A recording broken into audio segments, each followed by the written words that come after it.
How's going, guys? Welcome to the channel.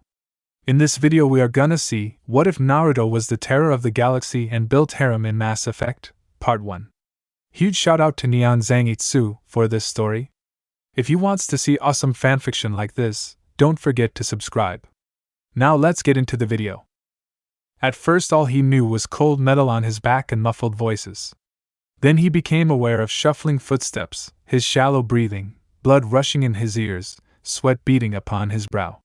Gradually, this eerie world of sound expanded to blurry figures, pins and needles in his limbs and louder words, though by no means less garbled. It felt like he was coming off of a heavy anesthetic. That or one hell of a genjutsu. As each of those voices grew more distinct, he could hear a man say, "Looks like he's waking up, Warden." Waking up from what, was his first thought, his mind finally restarting amidst the haze. The last thing he remembered was peace. Memories came rushing back in a monumental wave, momentarily subsuming him in images of the past. Redeeming Obito. Crushing Kabuto.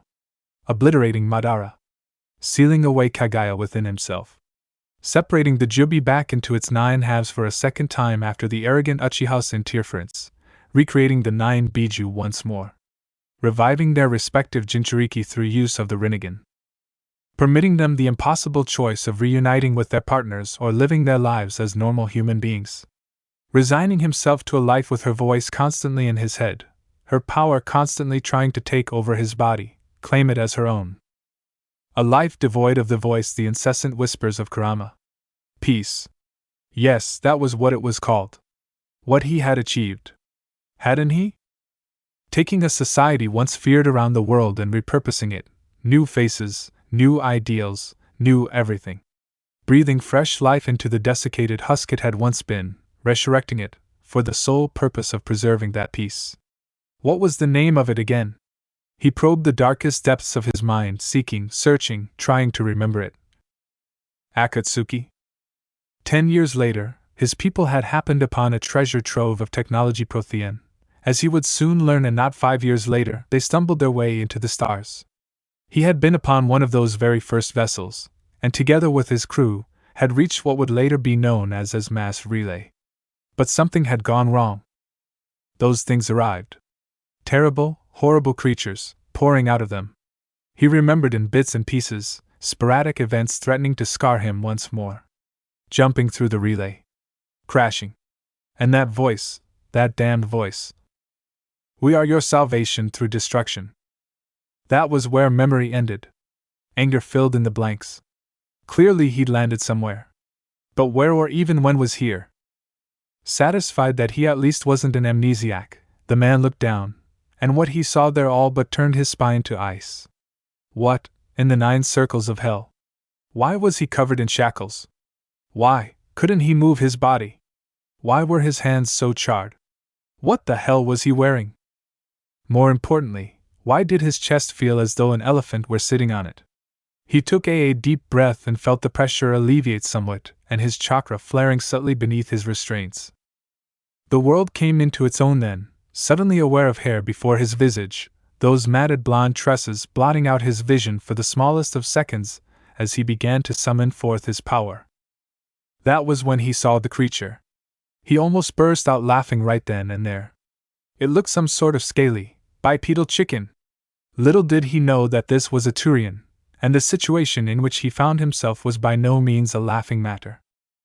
A voice, warbling deeply in the way all Turians did, spoke to him, mockingly. "And how are we feeling today?" Well, this creature seemed to know him somehow. How odd. "Freak off." "Good. It seems you can understand me. I'll have to thank our techs for implanting that translator in your spine." His mouth plates twitched in the paroxysm of a human smile.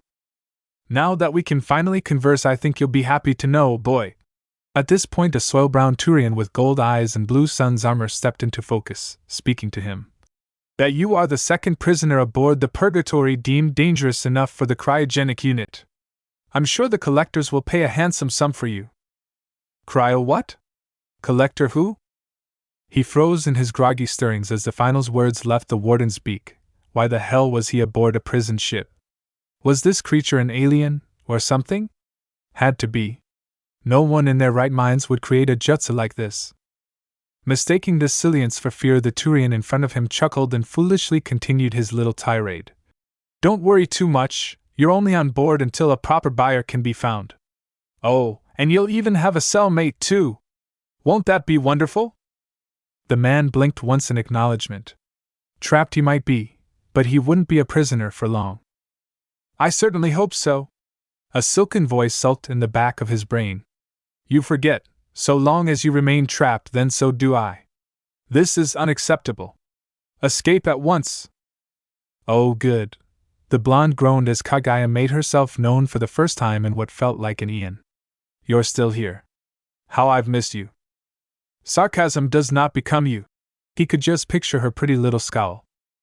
Neither does your lack of wit. Behind the Turian, who loved to hear himself talk, he could see a large mechanical arm slowly pulling a tube of frosted metal out of the cryo unit. Imagining the type of horrible criminal he would no doubt be sharing a cell with, he was vaguely surprised as the mist cleared to reveal a woman a head shorter than him and covered in tattoos. She looked a handful of years younger than himself, and her head was shaved. She started to stir just as he had, but before she became aware of the change in her imprisonment, a collar similar to his own was clamped over her neck. Her eyes shot open as she came to the realization he did when his own collar was applied, and a hoarse voice let out a loud stream of vulgar curses. Had he been a green genin still, the man might have blushed at some of them. As it were, he merely arched an eyebrow. The warden snorted next to him and said, Beautiful, isn't she? Freak you! She shrieked. Can you believe? The warden continued merrily. That she's been like this since day one? Completely unbreakable. Marvelous, Subject Zero. Absolutely marvelous. When he moved to stroke her face, she tried to bite him. My name, the woman hissed, is Jack. I don't care what your name is, the Turian remarked dismissively, dead eyes swiveling towards Naruto. Bind him. With a wave of the Turian's talons, the rack he was strapped to was lifted by the large arm and shortly brought to the tube. A second's pause passed before the rack was slotted into the tube, mechanical clamps locking it into place. The woman snapped out of her tirade as she realized that he was detained facing her. Full lips quirked down into a scowl. Don't get any funny ideas, freaker. The man raised his eyebrows at her and asked the cliched question. What are you in for? She narrowed her eyes at him, hazel orbs angry and intense. All kinds of things. You. He shrugged as best he could in the restraints and said, I honestly don't know. I feel like half my mind is missing. A hoarse laugh leapt from his lips. There it was. He could feel his old strength returning. Could have something to do with all these voices in my head. That, or the fact that I've killed an entire goddamn planet. By action or inaction, he had doomed his people. But none of that mattered now. He could feel a hot, heady warmth blooming in his limbs as his chakra began to move within him, and a pleasant, almost euphoric feeling flowed down his spine as his coils were stressed. Just a little longer. No way. I don't see anyone of the bovine persuasion around here. She snorted at his poor joke and frowned at the sudden drop in baritone, but said nothing as the warden walked up to the two of them, sneering in his mirth. I'm so glad to see the two of getting along. A clawed hand reached down to caress her cheek. It wouldn't do to have your bunk mate try to murder you in your sleep, and I do hope you sleep well. As the tube settled into the cryo unit, all vestiges of light vanished, and a brief, sharp pain bloomed from the spur on the back of his neck before the odd hum of his cell began to fade away. But it did not die. His eyes remained open, his senses alert, if slightly muddled. Deep in the darkness, Naruto smiled. Only one sleeping here will be you, Warden. Grimly, he released the hold of his body, no longer containing the entity he'd worked so hard to restrain. The effect was as immediate as it was terrible. Kaguya's shouts of joy were possibly the most terrifying thing he'd ever heard in all his life. He suppressed a shiver at the cold creeping up on him, the numbing sensation as she took almost complete control of his form. It wasn't his body anymore. Suddenly it was hers. And the rabbit goddess rejoiced. Finally! Sapphire eyes snapped into a rimmed, violent violet. Veins bulged on either side of those orbs, the once purple rinnegan staining within just a touch of white. Horns sprouted from his head, his blonde hair bleaching itself white as he gave himself to the entity sealed inside of his very soul. Power coursed through him, changed him, empowered him, flooded his deadened limbs, shredded the shackles that bound him. One arm came free in a flurry of fling steel. That was all it took. A single arm, then a leg, then another arm, and then he was loose, standing in the black. She smiled up at the hatch that still barred her passage. A slim, manicured hand canonied upward with all the force of a typhoon. Warden Kuril, still standing on the tube, never saw the blow that killed him. One moment he'd been crowing proudly over his sealed prisoners. The next, he was looking up at his legs, the severed half of his torso flying away in a spurt of blood and bone. Bifurcated, dead before he hit the ground, his upper and lower torso flopped lifelessly on the deck. Kagaya emerged from the hole, white eyes glancing piteously down at the still form off the Turian she'd killed. A cruel smile corked her face as she beheld the dumbstruck guards, gawping at the demise of their leader, at this woman in rags who stood before them. "Hello, corpses," she smiled benevolently. They raised their weapons to fire. She moved and they died. There could be no other explanation for it. Once they were men, and in the next instant they were smears on the wall, armor and all. Kagaya felt nothing for their demise. They were inferior to her. Base creatures unworthy of even the most passing glances. Worms. On a whim she reached down and opened the woman's cage, watching as it began its slow ascent up from the depths. That one had a spark, one she would have enjoyed draining her of if she had the chance. But her time was fleeting. Even now she could feel herself slipping, returning back to the seal. She sighed, gazing upon her blood-soaked hands. Her hands, not the rough calloused palms of the one who had bound her, trapped her to his very being. She would relish these rare moments of freedom as long as possible.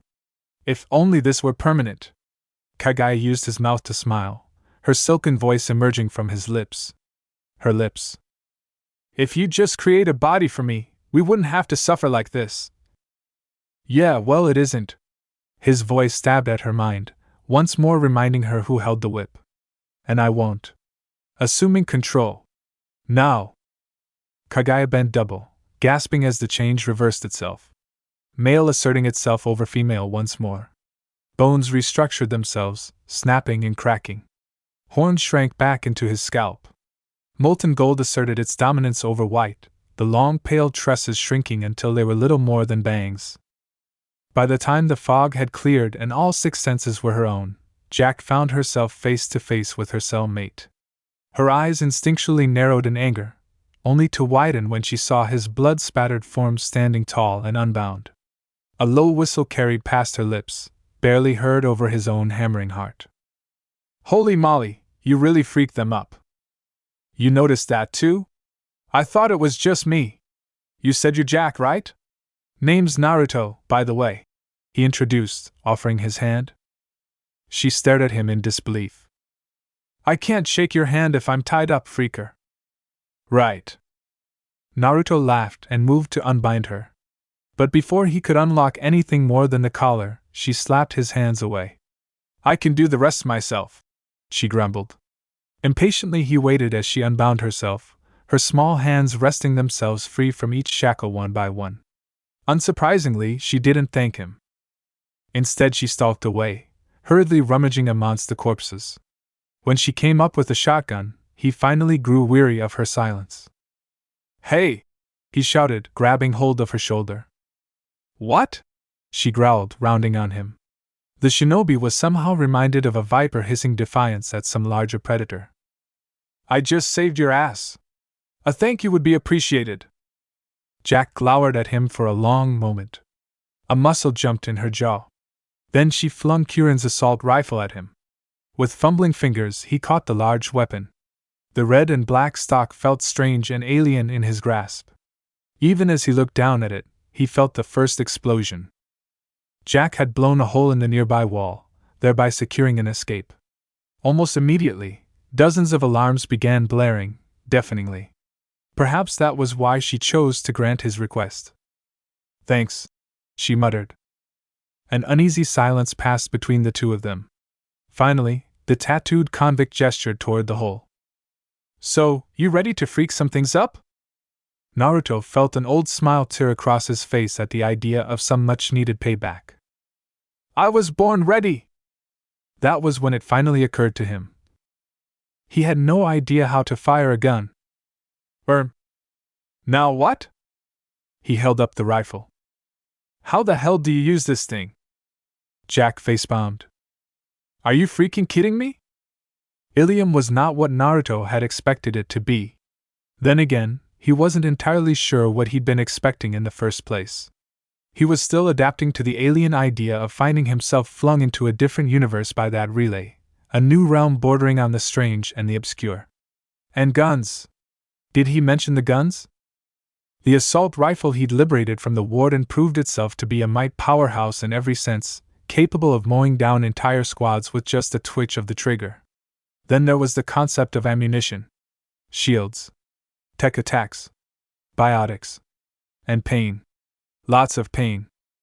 Getting shot hurt like a bitch. If not for his regeneration, he'd have a few dozen holes in him by now. Purgatory was little more than smoldering ruin at their backs now, a derelict hulk venting air and prisoners into the cold. To add insult to injury, they'd made off with Kurin's personal cruiser. The Vendetta. It was a Turian make and model, all angles and harsh edges, clearly made to tailor to the man's needs.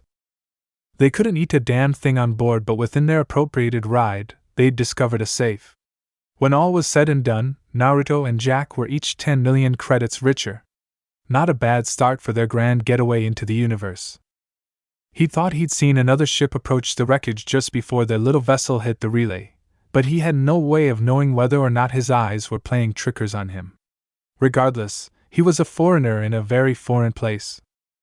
Granted, it helped a little that he'd had Jack at his side throughout, so he didn't have to deal with the pangs of loneliness, but beyond that, he was almost hopelessly lost in this cultural marvel of the Asari-dominated planet. There were so many different species to see, technology to observe, and everywhere he went, he'd found these strange, gorgeous creatures staring at him. At Jack's behest, he'd procured a pair of pants and a shirt to satisfy his somewhat limited sense of modesty without his new armor.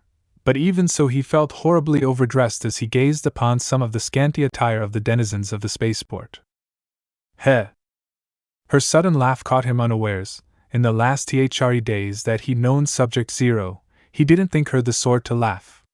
It was an odd sound, surprisingly pleasant coming from her lips. Unbidden, his eyes fell a bit, ghosting over the tattoos covering her skin. Her art really was beautiful. The ink itself seemed to shimmer in the fading light of the planet. What kind of scars did all those markings cover? If one looked closely, the faintest outlines of scars could just be seen. Eyes up here, dumbass. What? He blinked, frowning at her in the crowd. She was smirking. Looks like you've got a bounty on your head. She pointed, a finger directing his attention to a flickering image of himself on a nearby building, his features set in a stern scowl. Apparently someone had managed to get a picture of him back in Purgatory before they torched the place. Beneath this name and picture was a rather hefty sum. Naruto immediately pressed a button on the seal of his suit at the neck. Almost immediately the seals of his hard suit adjusted, folding upward to provide the sudden presence of the helm and hiding his face from the world. Handy little Ugrade. Then, almost out of he noticed the abbreviations between his name. Titan, huh? His voice was harsh and filtered through the mask. I like the sound of that.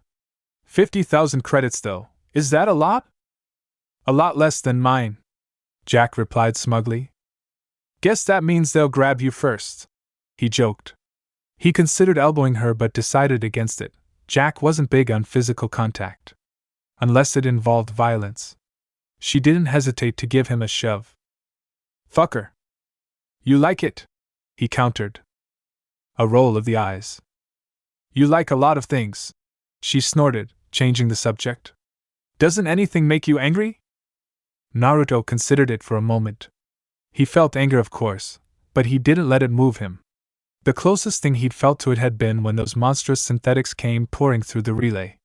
Watching his vessels fall, seeing his planet burn as they bombarded it from orbit, Damn it, they didn't even try to land. Hey, you there? Jack's hand, waving before his face, pulled him back to reality. Moa? I was asking if anything pissed you off before. Not really, no. What about our little friend back there? She jerked a thumb over her shoulder to the third member of their party, a slender redhead clad in threadbare armor, her face hidden by a dark helm.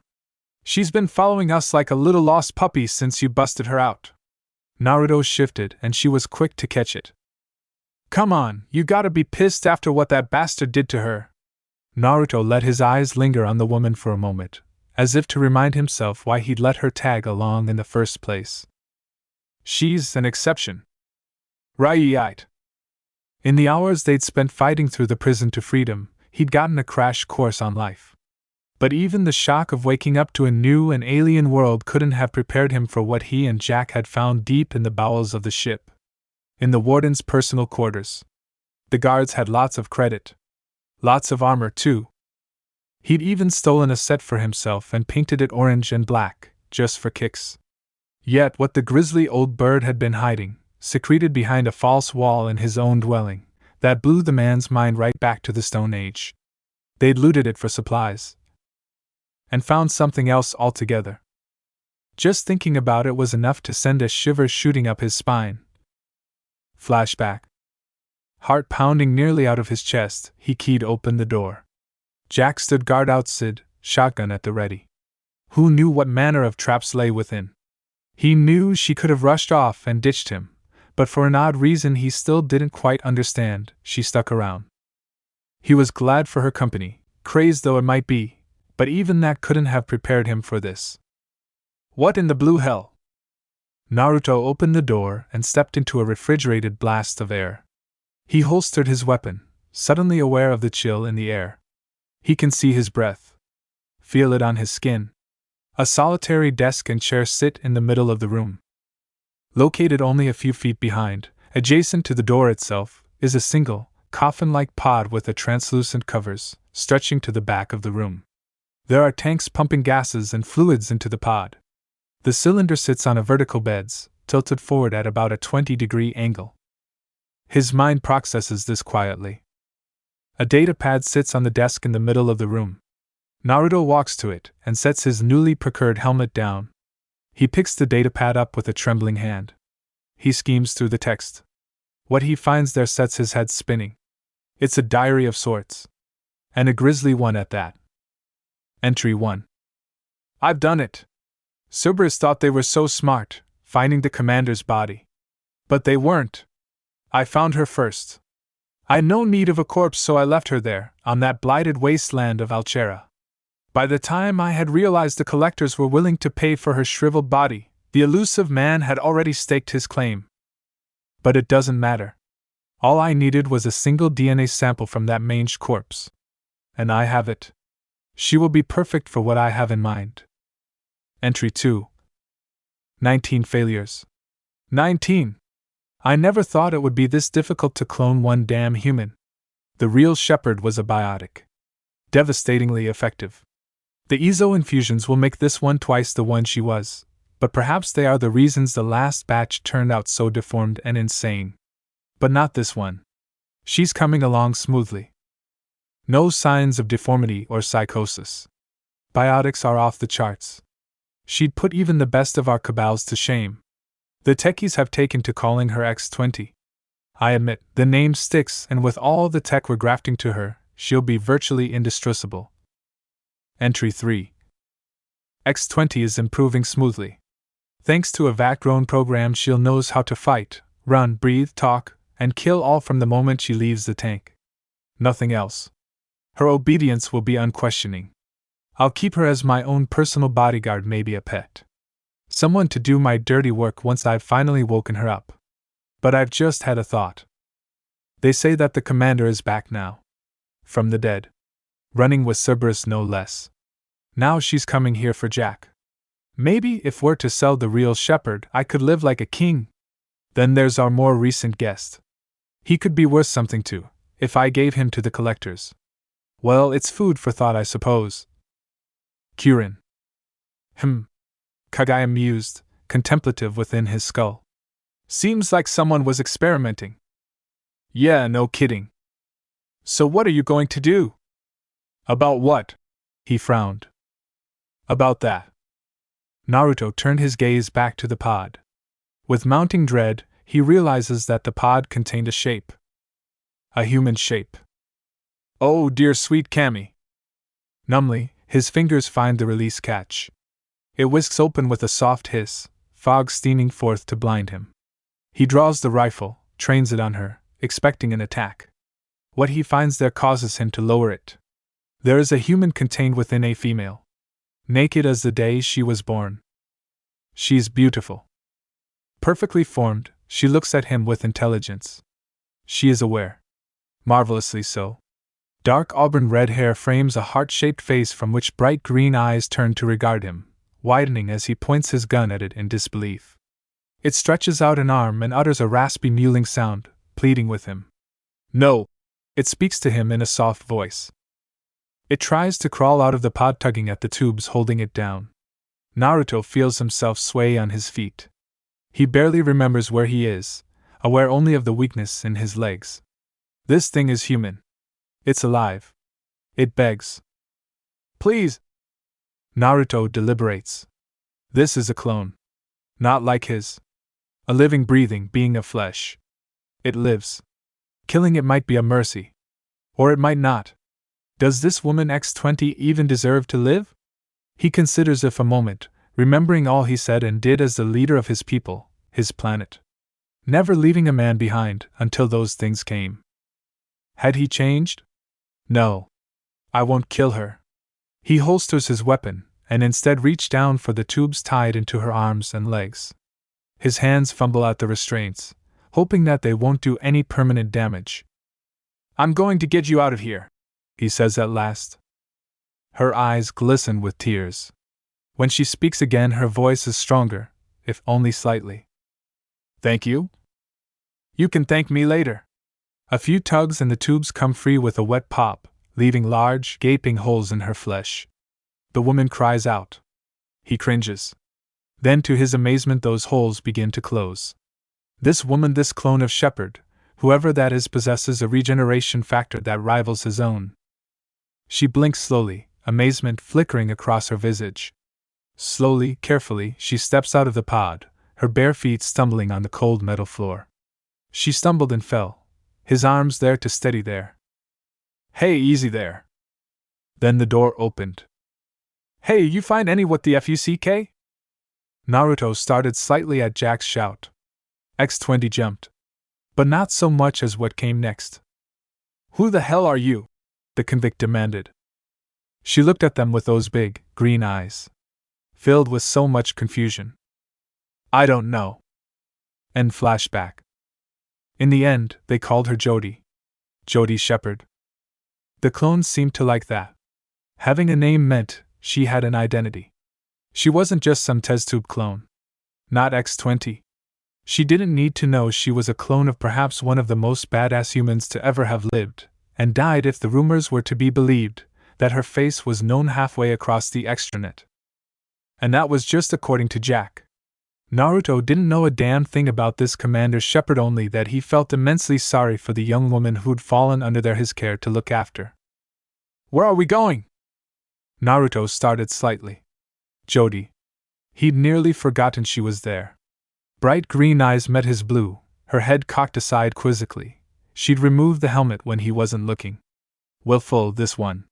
So much for the vaunted obedience as espoused by Kurin's datapad. It was like having a sibling, one who could rip your head off with a blink. Please! Kaguya scoffed. You've regenerated from worse. Yeah, and it's not something I'm keen on doing again. Naruto? Well, he folded under her inquisitive stare. We're still buying up supplies. After that, who knows? Why the Citadel? Her expression turned stormy and tense. I don't know, it just feels like I should go there. Report to someone, or something.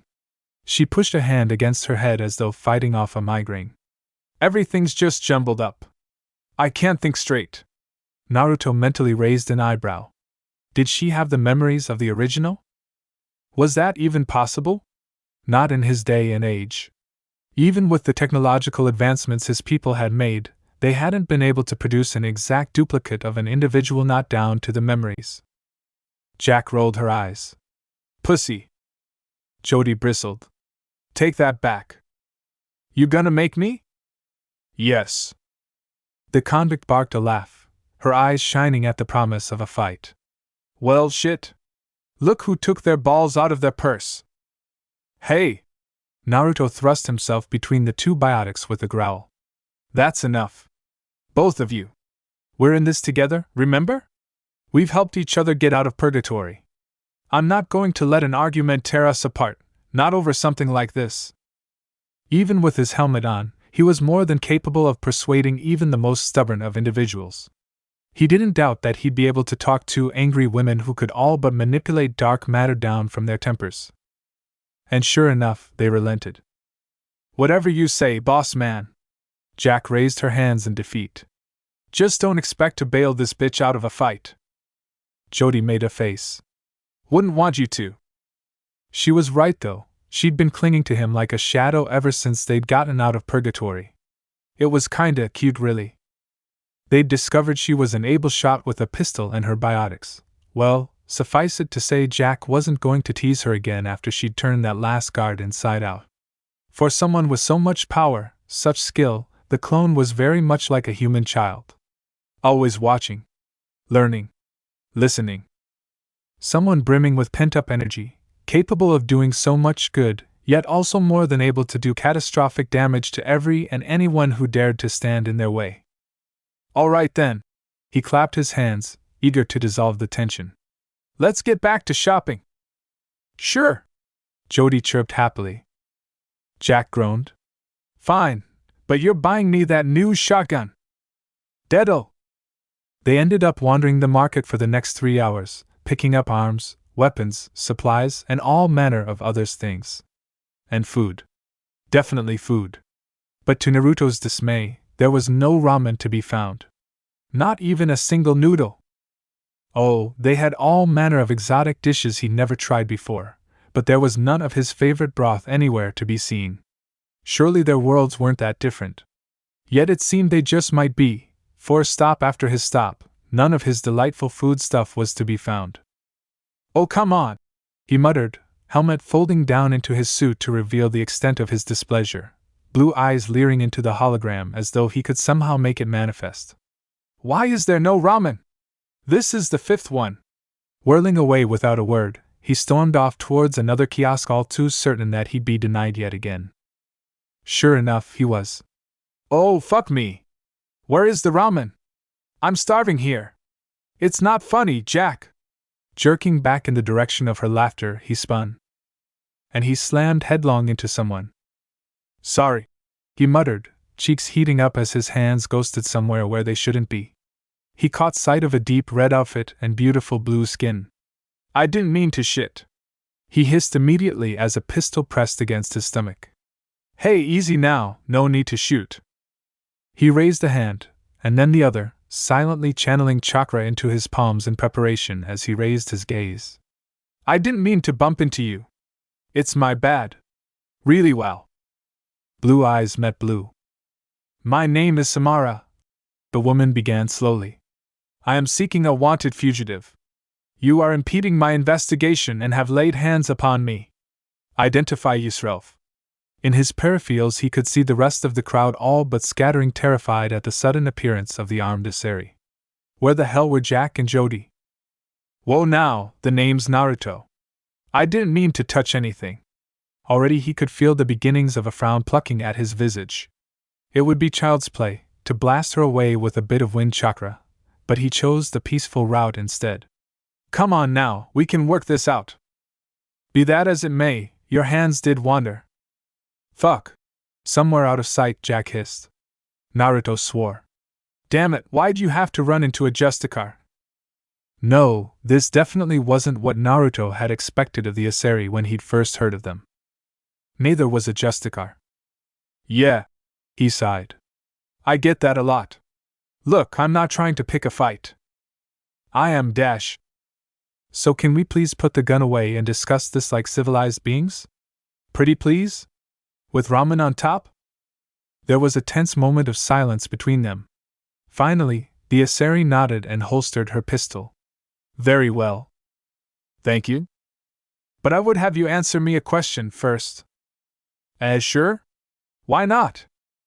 Samara had lived for countless years, taken innumerable lives, and yet something about her struck him as off. Power radiated off her in waves, something that could best be described as an aura.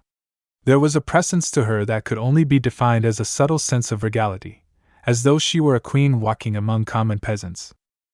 Naruto tried not to stare, but some part of him was instinctually stricken by the sight of this warrior standing before him. It was like staring at a goddess. I sense a great evil within you, she murmured, her severe features creasing into a frown, eyes straying to Jack and Jody. And I see two well-armed people before me in addition to yourself. Are we friend or foe? Inwardly, Kage grinned, tensing with the anticipation of combat. I'd say foe. Please say foe. The shinobi grimaced. That depends. On whether or not you have any ramen. There was a puzzled silence. Samara blinked. Finally she managed to find words again. I beg your pardon? Ilium. You could find almost anyone here. Or anything, Naruto reflected quietly to himself as he laid into his ramen, the trio of cups positioned squarely across the table, between him and Samara.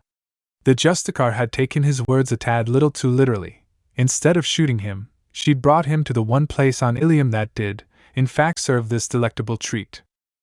Ilium was every bit as beautiful and awe-inspiring as its reputation suggested. The capital Nos Astra was a vibrant megalopolis stretching out further than the eye could see and beyond what the imagination could visualize, possessing the spectacular look of the citadel wards, made warmer and more welcoming by its planet-side setting. Even from orbit, he had seen that every inch of the planet's surface seemed covered by grandiose office buildings, apartments and markets in slender, towering form, dwarfing even the finest that his people had erected in their newest golden age. From every angle the traffic shot through the air like enormous fireflies, above and between a labyrinthine maze of skyscrapers. 1,000 neon lights from 1,000 billboards attempted to grab his attention all at once. Everything was for sale on Ilium, and it was marketed to every species. Ilium was a volous world, as he soon learned, yet had been the main trade hub for Asari-owned corporations for several hundred years. It was a celebration of wealth and achievement, of extravagance and privilege. It magnified and proudly displayed all the positive traits of Asari and volous culture, making it a never-ending flow of money contained within ageless and elegant architecture. But the planet's beauty masked a sinister underbelly of crime. Ruthlessness was the single rule in many places on Ilium, and almost nothing but first-degree murder was outlawed. Jack had spoken of the planet only once, calling parts of it Omega with better shoes. To survive, to live long enough to enjoy all the illicit perks of the trade capital of the terminus systems required mistrust of everyone and loyalty to only yourself. Mainstream society was safe and satisfying for many, but rising to the very top, however, required a willingness to sacrifice anyone in the way of your success, friend, foe, or loved one. Ilium was fit to burst with mobsters, assassins, and Donovan Hawk-type businessmen prospering under the not-so-watchful eyes of well-bribed law enforcement. Still, they served his favorite food. Couldn't be that bad. Finally, a place that serves ramen! He exulted as he slurped the noodles down. Bless the log! Jack watched him with a bemused look as he dug into his food. You really like that shit, don't ya? She herself favored a medium-rare steak, a surprisingly demure choice given her volatile temper. What's not to love? It's ramen! You want some more, kid? Itachi asked, pausing as she polished a glass. Samara was an old friend. She was more surprised than anything else to see her fellow matriarch in the company of humans. Or with anyone for that matter. It was rare to see her normally uptight sister not by blood of course relaxing, much less nursing a Theshan temple in one hand. Good for her. The old girl deserved a chance to unwind for once, however brief that opportunity might be. Yes, please! Naruto chorused, drawing her attention. And I'm not a kid! He was 27 years old for Chris sakes. The elder Asari smirked. Most humans are to me. Bah!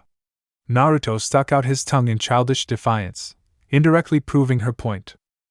What's ramen? Jody asked, her green eyes observing one of the cups with an almost childlike curiosity. She'd ordered some asari dish but had left it most untouched once Naruto had started espousing the values of what was apparently his favorite food. The blonde turned a pale, ghostly shade of white at her inquiry. What? You mean to tell me you haven't tasted of the goodness that is ramen? The soldier shook her head mutely, the motion sending her scarlet tresses swaying side to side. No. Is it really that good? It's the best. Here, try some. Without pausing to think of the ramifications, he plucked some of it up with his chopsticks and offered it to her. The clone blinked, momentarily baffled. Then, without further hesitation, she leaned forward and closed her mouth around the twin sticks, pulling away seconds later. There was a small slurping sound as she lapped up the noodly broth. From her own secluded spot, Jack realized their hands were suddenly locked together in a tight grip. The blonde withdrew as if touching fire. Jody slipped her guilty hand under the table and they both took a step apart. There was a brief moment of silence. The clone nodded once, swallowing quickly. Scoot! Just like that, the mood was restored. Told ya. Jack's eyebrows rose in scorn. Shit, she groused. You don't have to spoon feed her. Don't mind, Jody replied tersely, her reply turning uncustomarily smug as ever when she addressed Jack. Yeah, I'm sure you don't, the convict spat back. You're like a little lost puppy, lapping up whatever treats he gives you. Jody's face flushed in anger. I am not. R2, princess. You dash. This young woman, Samara thought to herself, bore a striking resemblance to Commander Shepard. There were a few flaws, of course, to be sure, mostly cosmetic. Her eyes were a stark, crystalline green instead of a blazing blue. That heart-shaped face bore a smattering of freckles near the brow of her nose, whereas the first human spectre certainly had none, and her hair was a little longer than Alliance regulation would normally allow, spilling down just above her shoulders in a curtain of scarlet. Beyond that, one would be hard-pressed to tell the difference. Even the voice was the same. Not a sister then. No familiar relation either. Unless a clone. The realization, shocking for some, merely puzzled the Justicar. Clones weren't uncommon in this day and age, but neither were they widespread. One could not copy memories onto another template without massive implantation or so much, and this young woman bore no such signs of scars. So what was a relatively unaltered clone of the commander doing up and about? In the company of these two, no less. Most curious. She certainly didn't seem malicious enough to have orchestrated it herself. She could have chosen to pursue the matter further had Naruto not chosen that moment to step in and break up their argument. What do you want me to feed you to? He offered to Jack. The tattooed biotic sputtered indignantly as he held the chopsticks, now fresh with ramen, towards her. Fuck no! Get that shit away from me! He leaned closer, grinning. Your mouth says no, but your eyes. Naruto, I swear to God! Jody stifled a laugh. That was all it took to get him going for real. Yosh! Naruto threw up his arms. Now is the time for chaos. I will destroy you. Haha. You can try. Back at the bar, Itachi barked out a hoarse laugh. Kids these days. Samara was inclined to agree, and even permitted herself the slightest of smiles as she observed their little kerfuffle. It seemed these three were not the menace she had first made them to be. They were more of a dysfunctional family than a gang of murderous thieves. And this Naruto. He was much more than the fool she'd first taken him for, so much more indeed. She'd seen that discerning glint in his gaze before he started making a fool of himself in front Jack and Jody. He'd stepped in at the precise moment when tensions had begun to boil and acted in a manner that focused their attention on him instead of one another. But it was more than that. He was clearly the leader of this ragtag little band, and she could not help but wonder what would inspire such confidence in two women who couldn't be more different. He clearly wasn't any sort of biotic, or if he was, he didn't move like one. There was a levity to his words that sounded just a little forced, as if he were struggling to throw himself into what he did, and in doing so, forget or ignore the demon riding him. She could understand that much. But there was something her mind could not comprehend. A man with no past, a wanted convict, and a clone walk into a bar on Ilium? It sounded like a bad joke. Maybe it was. Still, they hadn't killed each other. They were a family, of a sort. Something about that word tore at the strings of her heart and plucked at emotions long buried, only just a little. What she wouldn't give to have hers back.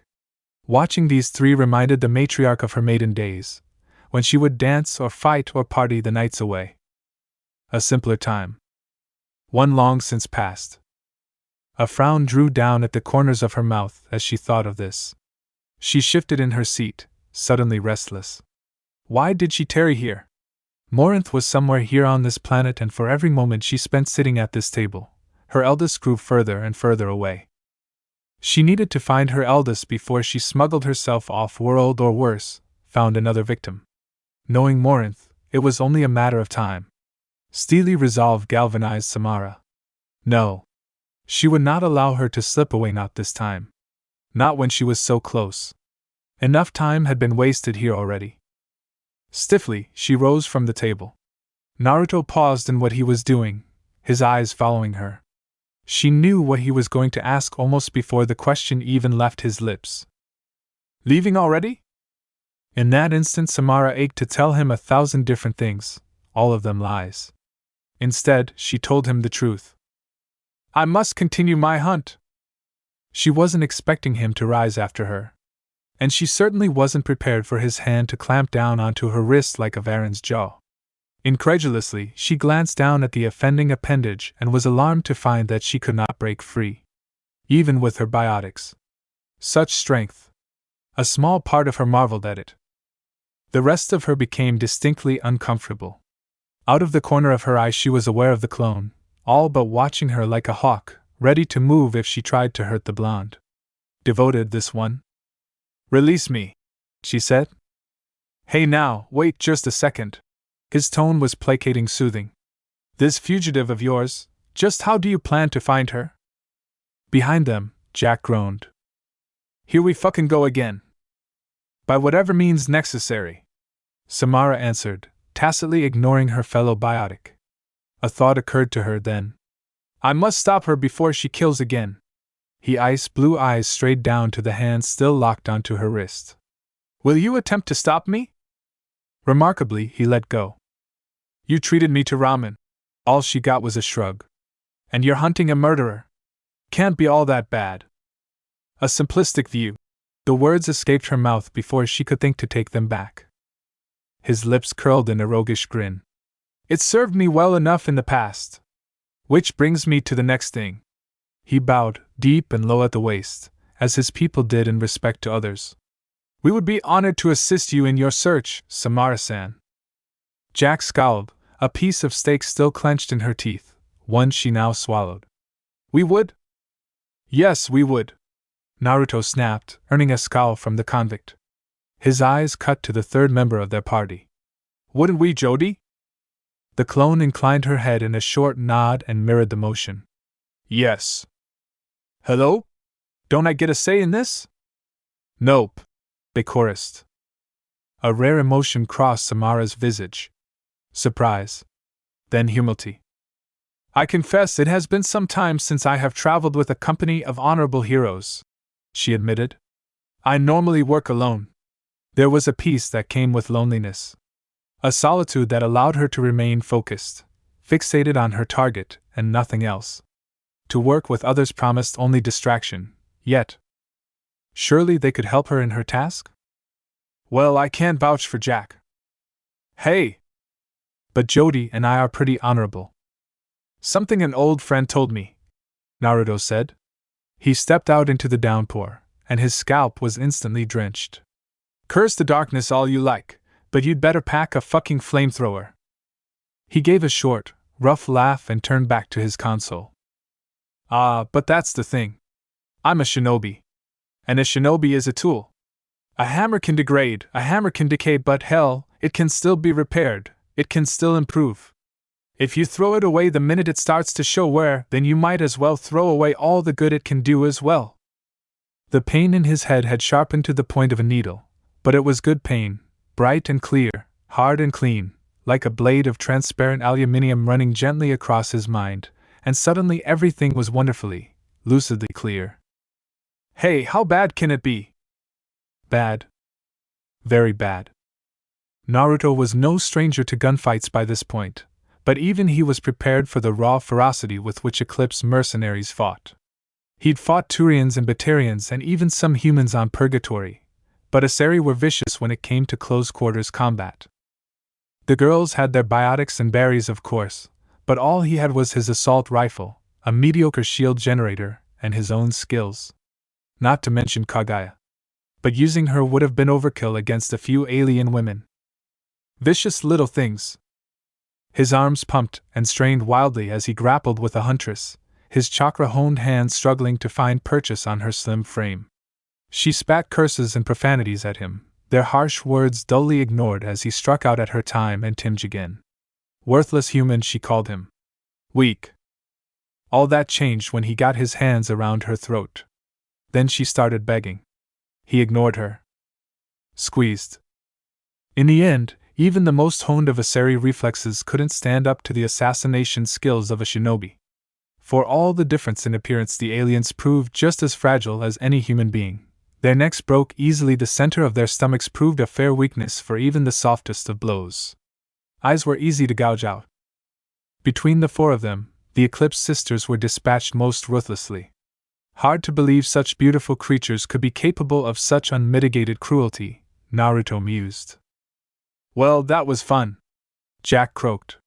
We should do this sort of thing more often. Maybe. Jody nodded as she straightened from her predatory crouch, idly shaking the feeling back into her hand. For once they were in complete agreement. Then a look of uncertainty clouded her features. Her Jaden gaze took in the yellow and back bodies, suddenly realizing that they were one Asari short of a dozen. Where is? I am here, child. Samara made a pleased sound from a few yards away. Naruto looked on as she slowly, deliberately, raised her heel away from the throat of the lone Eclipse survivor. The woman began to rise behind her, sputtering 1,000 thanks yous for the Justicar's mercy. And a bullet through the head put her back down. Ouch! He cringed. She has spoken. The Asari sounded vaguely pleased with herself as she holstered her pistol. And we are in luck. The fugitive I seek is bound for the AML Demeter. It is due to depart soon. We may yet catch her if we hurry. Come! Without another word she turned and strode away, leaving them to follow. Jody and Jack trailed after in their wake. An awkward silence fell between them as they half walked, half ran from the district to an unmanned hovercar, the very same one Samara had commandeered not so long ago. So that's it? Yes. Guess we'd better book it then. She sank seamlessly into the driver's seat, and he did the same with the passenger. Jack and Jody crammed into the back and the doors closed. Samara gunned the engine. With a soft whine its repulsors caught, and in an instant they were off, shooting through the skylanes of Ilium. Her eyes caught his. Held them. It felt like she was staring into the well of his soul, silently contemplating whether to speak to him or put a cold piece of lead in the back of his head. He wondered if he could get to her before she pulled the trigger. I owe you my thanks, Naruto, she said at last, her admittance diffusing the tension. When I came to this planet, I did not believe I would be working with others. You have proven yourself capable. Her words made him flush slightly. He'd always been big on praise, even as he grew older. That it was coming from an Asari matriarch did little to ebb the pride he felt swelling in his chest. Gee, thanks. I think. Jack snorted in the back seat. Don't look now, but I think we're here. All eyes shifted towards the cargo bay rapidly approach. According to the Eclipse Merc, the Demeter was to dock here, smuggling out illegal goods and in this case, a wanted murderer. It made little difference to him in any case. Anyone who delighted in ending lives needed to be dealt with. Immediately. Quickly they disembarked from the shuttle, making for the nearest door. The area was practically swarming with Eclipse. Also problematic. Before they could do either, however, the doors whooshed open before them. Naruto froze. A woman, a Turian, and, wow. Just, well. What kind of self-respecting human woman wore a catsuit in this day and age? Might as well just have the girls bouncing in the breeze. And were those heels? In combat? Bloodily ridiculous. The little orange logo on the woman's outfit did little to assuage his disbelief. He very nearly barked out a laugh, and very well would have had Jack not snarled a foul oath. It was a simple word, one he didn't know or understand. Cerberus? But whatever the hell it was, it set the other squad off. All bloody hell broke loose. Guns rose. Safeties clicked to the off setting. Biotics flared. Samara looked ready to flay someone with her mind. Stand aside. You first. Jody growled behind her helmet. I'll make you. Whoa. Naruto shouted, trying to preserve at least a modicum of calm. Easy, people. What came next didn't help any. Subject 0? The catsuit woman spoke with an accent one he couldn't place, her perfect brow drawing up in surprise. What the bloody hell are you doing here? The convict hissed at her, a viper cornered by a larger predator and ready to bite. My name is Jack, you Cerberus bitch! Look, Commander, they've got the gesture with them, the Turian murmured.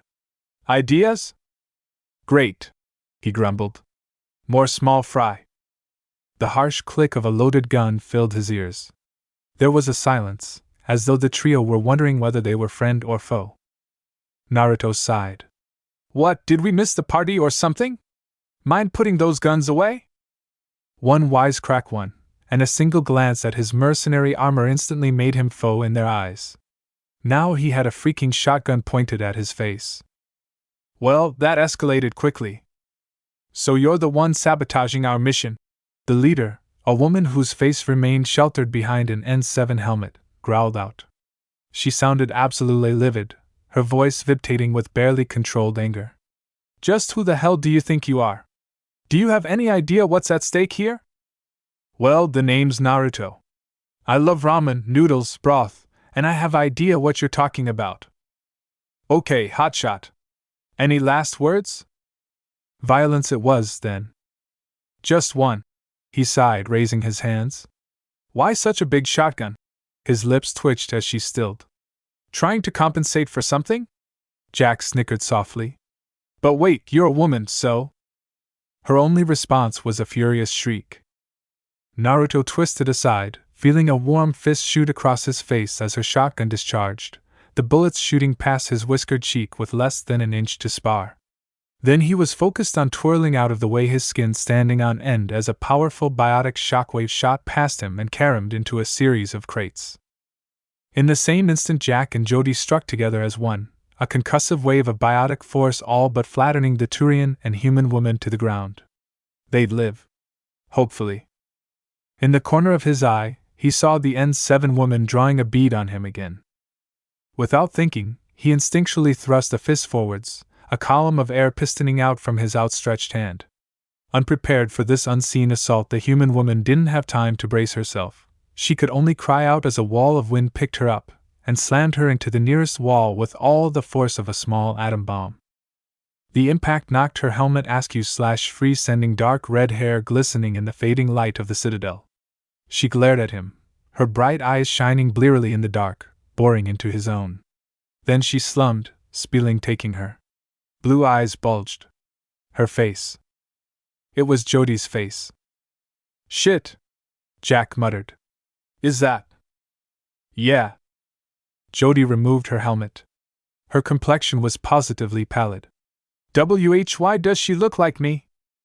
They were looking at Commander Jane Shepard, formerly of the Alliance Navy. And he just knocked her out. Balls, don't worry, I have an idea. And that is? Grabbing Jody by the arm, he turned and bolted. We run like hell. Running like hell didn't work very well. Ordinarily it would have, but when one considered that there were several squads of Eclipse standing between them and their target, things became problematic. They ended up having to slog through company after merc company, guns ablazing, biotics and chakra flaring, their weapons devouring clip after thermal clip and spitting what remained as empty refuse out the chamber, ever eager to consume more. No words were exchanged between the four of them. Only death. Naruto didn't like it. He didn't like it at all. Apparently these squads viewed them as nothing less than dire threats to their objective, because the insufferable bastards fought to the last man. Or perhaps there was something more dire at work here. The last one he'd shot bore a crazed look in his eye, dying with the name, Morinth, whispered on his bleeding lips. Samara had become tense after that, her already icy countenance turning positively frigid by comparison. She was keeping something from him. He knew it. He'd asked. But whatever it was, she wasn't telling him. The silence hurt. Jody had fallen eerily silent as well since she'd seen Shepard's face. Her face. Or was it their face?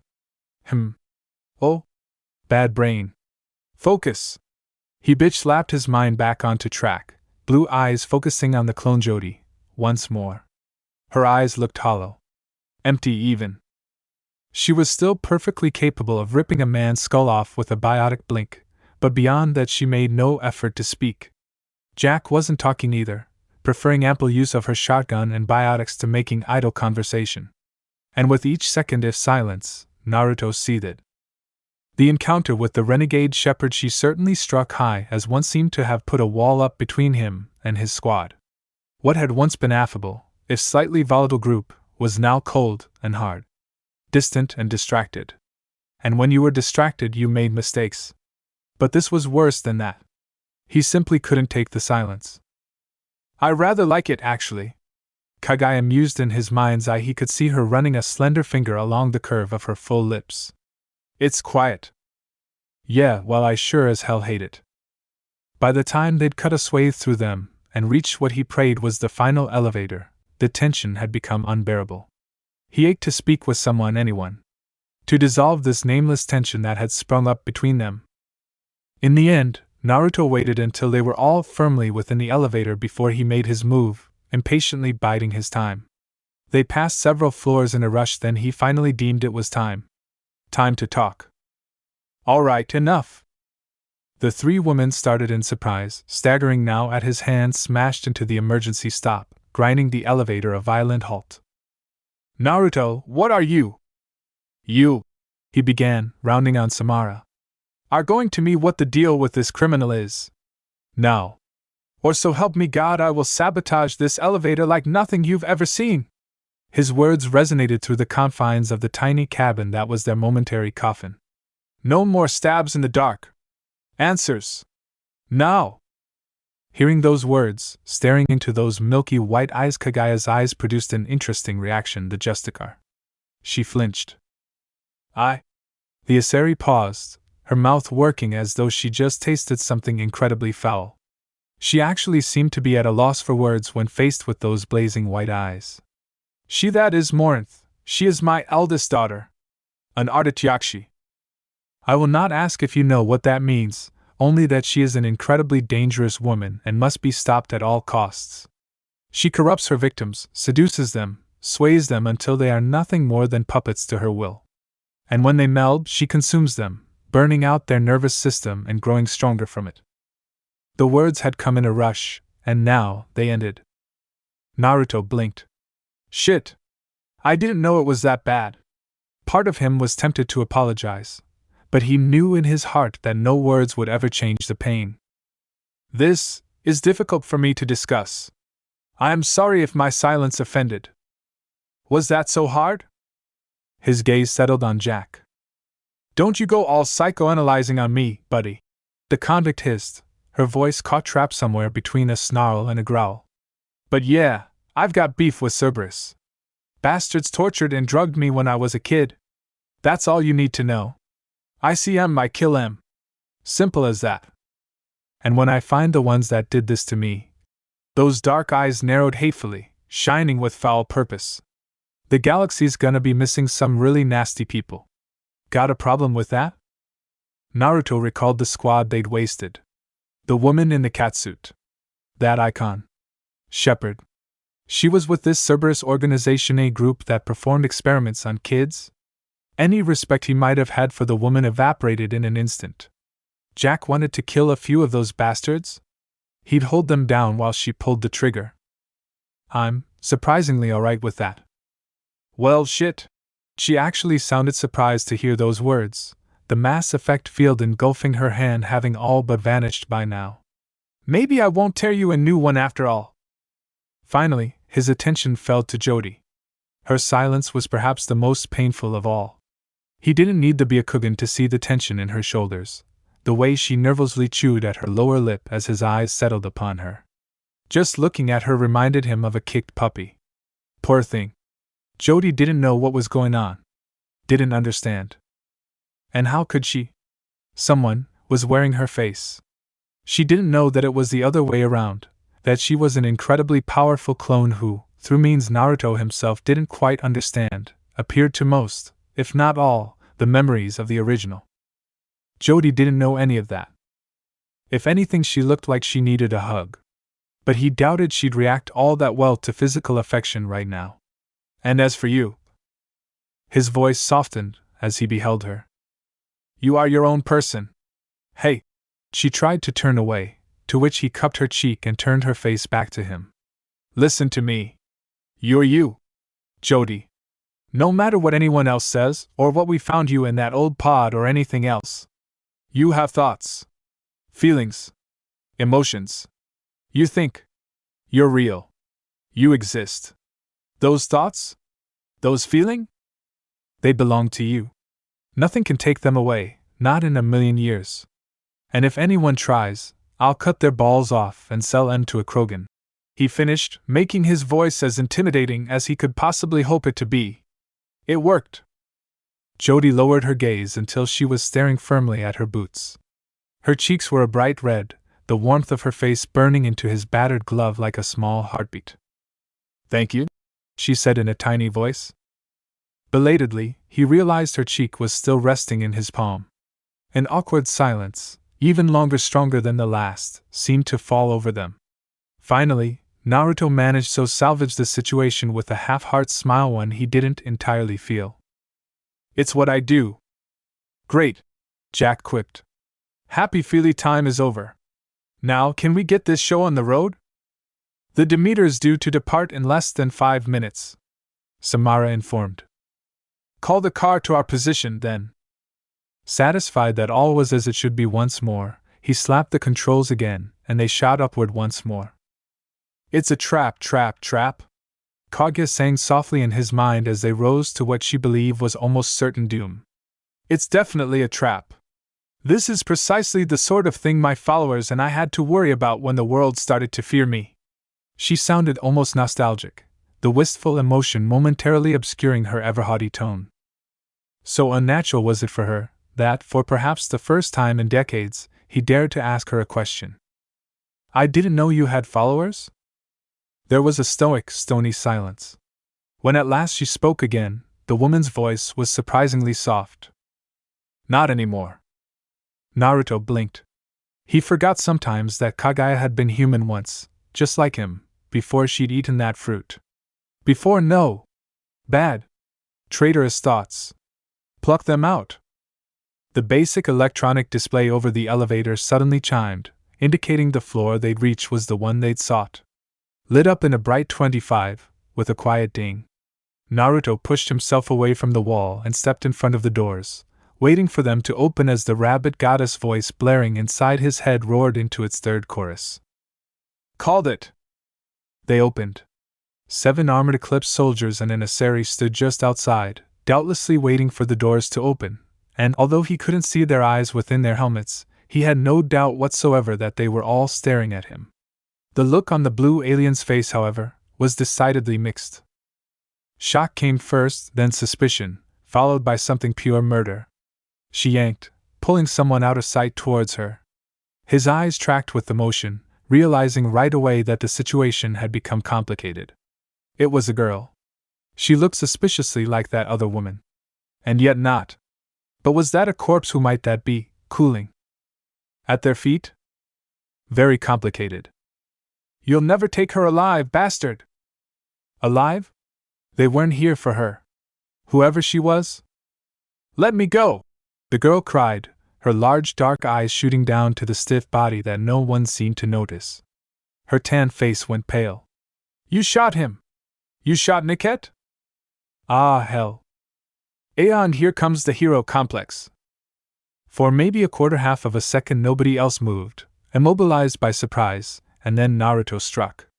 He'd had his assault rifle almost at the ready, and he brought it up, acting on instinct alone, and rattled off a triple-shot burst. He didn't even have to pick a target. He was barely a meter away from the first one, and from there neither the unfortunate Asari's kinetic barriers nor her thin-plated armor could stand up to the shots, which speared through her heart in a quiet puff of purple blood. She started to slump, and then the world unfroze and her companions started to bring their own guns up, but Naruto was still moving. Neither side had been expecting this, but Naruto had reacted fastest. And he was already on their leader. Behind him, he heard Jack's shotgun snarl. Jody's twin pistols barked out their own retort, to which the deadly thrum of Samara's biotics answered. Men and women were dying all around him, but he only had eyes for the captive. Captain Inyala didn't even have time to blink before Naruto slammed into her, knocked the human woman out of the way, and rammed his own pistol up under the Asari's chin. Then he fired. Bang! Death! Bits of gray matter and purple flesh spattered to the docking bay, a slick lining of violet gore splashing into his face. He wiped it away with an armored hand. Oriana whimpered, hugging her knees. Oh my God, you and she! Naruto barely heard her. He spun, half expecting to find a bullet in his back, only to realize that the remaining mercenaries had already been scoped and dropped by his allies. Swiftly, the pale ghost of a smile lit his face at the realization. He loved these girls. Oh? Shut up. It's a figure of speech. What are we doing with Miss Crybaby over here? Jack gestured with her shotgun toward the still quivering hostage, muttering nonsensically to herself. Naruto sighed. He was getting too old for this shit. Really, he was. Out of the corner of an eye he watched Jody come forward, laying a comforting hand on the younger girl's shoulder. That clinched it. She's coming with us. Ha! Those words were suddenly drowned out by the roaring wash of an engine, punctuated as a large skycar descended from the nearby latte matte iron-gray paint marring its otherwise yellow and black hull.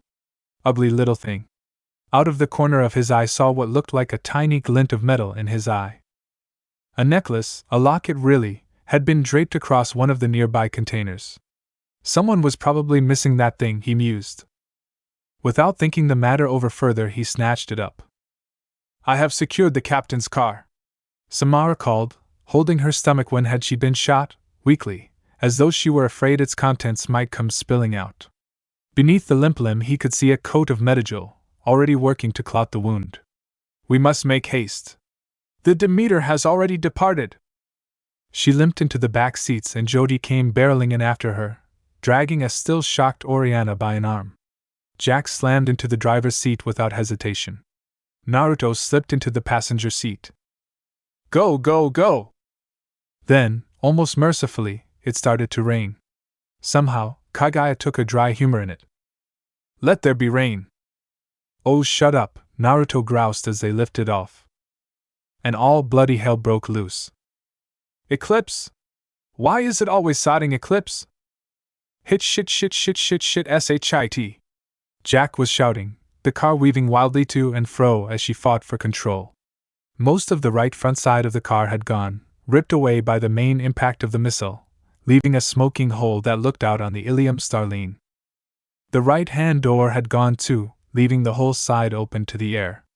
Jody was clinging to the seat for dear life, her eyes shut in thinly veiled concentration. As a second rocket hit the biotic barrier she'd erected around their car, that concentration faltered. Oriana yelped and tried once more to curl into a fetal position between the two women. She'd recovered enough sense to realize she was in danger, but also enough to sass her rescuers, much to their intense annoyance. Somebody get me off this thing, she cried. I want to get off. Yeah, and I want a Star Cruiser. Not gonna happen, sweet cheeks. Jack. What? Somebody's gotta be the honest one. Naruto growled. Samara, help Jody! Without waiting for the wounded Asari's reply, he slapped the front seat with his good hand. Jack! Up! Now! Fuck you, I'm driving! Have you ever driven something like this? Just avoid the goddamn missiles! Fine. Fuck you very much! As the tattooed convict kicked the car up a few gears and sped off, another missile, a gleaming blue ball of light shedding layers like an onion, whipped past barely 5 feet away on the right with a roar. And on top of it all, his mouth had started to bleed again. The AML meter was less than a foot ahead of them, the distance shrinking fast. The killer Morinth was just inside. Close enough to touch. Enough to reach. If someone did something really incredibly stupid. He risked a glance over at Jody. Her nose was bleeding, eyes quivering with strain as she fought to keep the barrier up. Samara wouldn't be going anywhere with that wound. Jack was still driving. No way in hell was Oriana up to something like this. Which left him. Swearing, he slapped the hatch and peeked out what was left of the passenger door. Wind lashed at his face, nearly ripping him clear out of the air car. Jack shouted at him over the gale and tried to pull him back into the car. He shook her off, a subtle sheen of chakra engulfing his legs. She noticed. What the hell are you doing? What does it look like I'm doing, woman? He snapped back, roaring over the storm. Like. Just fucking drive. Incredibly, she complied. With that, he leaned out once more and steadied himself. Kagaya took one look down with his eyes and gave a fearful shriek. Don't you dare! Hose hit! Jody suddenly yelped, and Naruto's head jerked up reflexively at the noise. The clone was breathing hard enough to hear over the comlink. Barrier's gone! Sure enough it was. The subtle veneer that had once coated the car seemed to sputter and die before his very eyes, depriving them of the much-valued protection. With him leaning out the door, Naruto could think of only one appropriate phrase to describe this situation in that moment. Fuck. My. Life. Then he leaned out of the opening, tensed his body, and jumped. There was absolutely nothing to tell him that he was ascending, then falling besides the fact that his stomach appeared to be making a concerted attempt to relocate to his skull. The sky outside was utterly unmoving from his perspective. Leaning over to look down at his feet, he could see a whirled pad of colors shooting by from below as he fell towards the Demeter, but the wind was nothing short of eerie. For a terrifying instant his body was completely weightless, hanging between the sky car and the ship. He could see his legs flailing wildly beneath him, searching for traction and finding none. Behind him, he was aware of Jack's disbelieving shout and Jody's cry of pure terror. Ahead of him the AML Demeter drifted in the air like a giant metal monolith, utterly uncaring whether he succeeded or failed. If he didn't make it, he had only a long drop and Kagaya's furious shouting to look for Wad before he became a messy smear on the ground. Not something he was looking forward to. Probably not something he'd be able to regenerate from either. And on the off chance that he did make it, he would be alone against what, if Samara's word was to be believed, was a very powerful and very pissed off Asari. In confined quarters no less. Not the most ideal situation in hindsight, but it was the only one that ended with Morinth's death. The exhilaration of this sudden lunge pounded in his ears, matching his hammering heartbeat. He just couldn't help himself. He whooped. It felt oddly like being in a very fast elevator, albeit one without quite the same ride quality.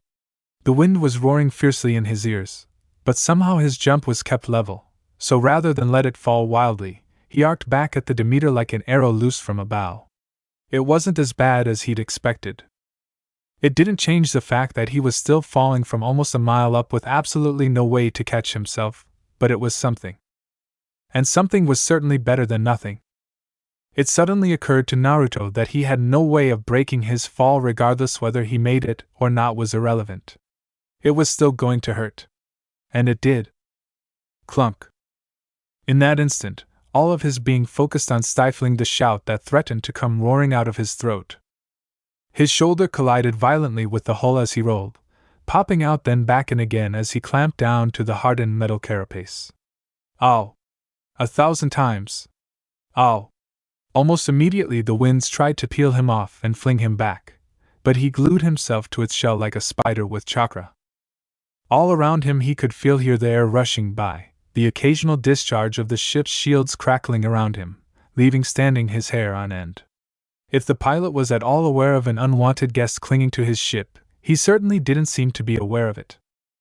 Yes, Naruto exulted quietly, clenching a fist. Mission accomplished, baby. He allowed himself a moment of celebration before turning his eyes on the battered black hull. In a few minutes the ship would be leaving Ilium altogether, and he'd rather not be standing outside when it left the atmosphere.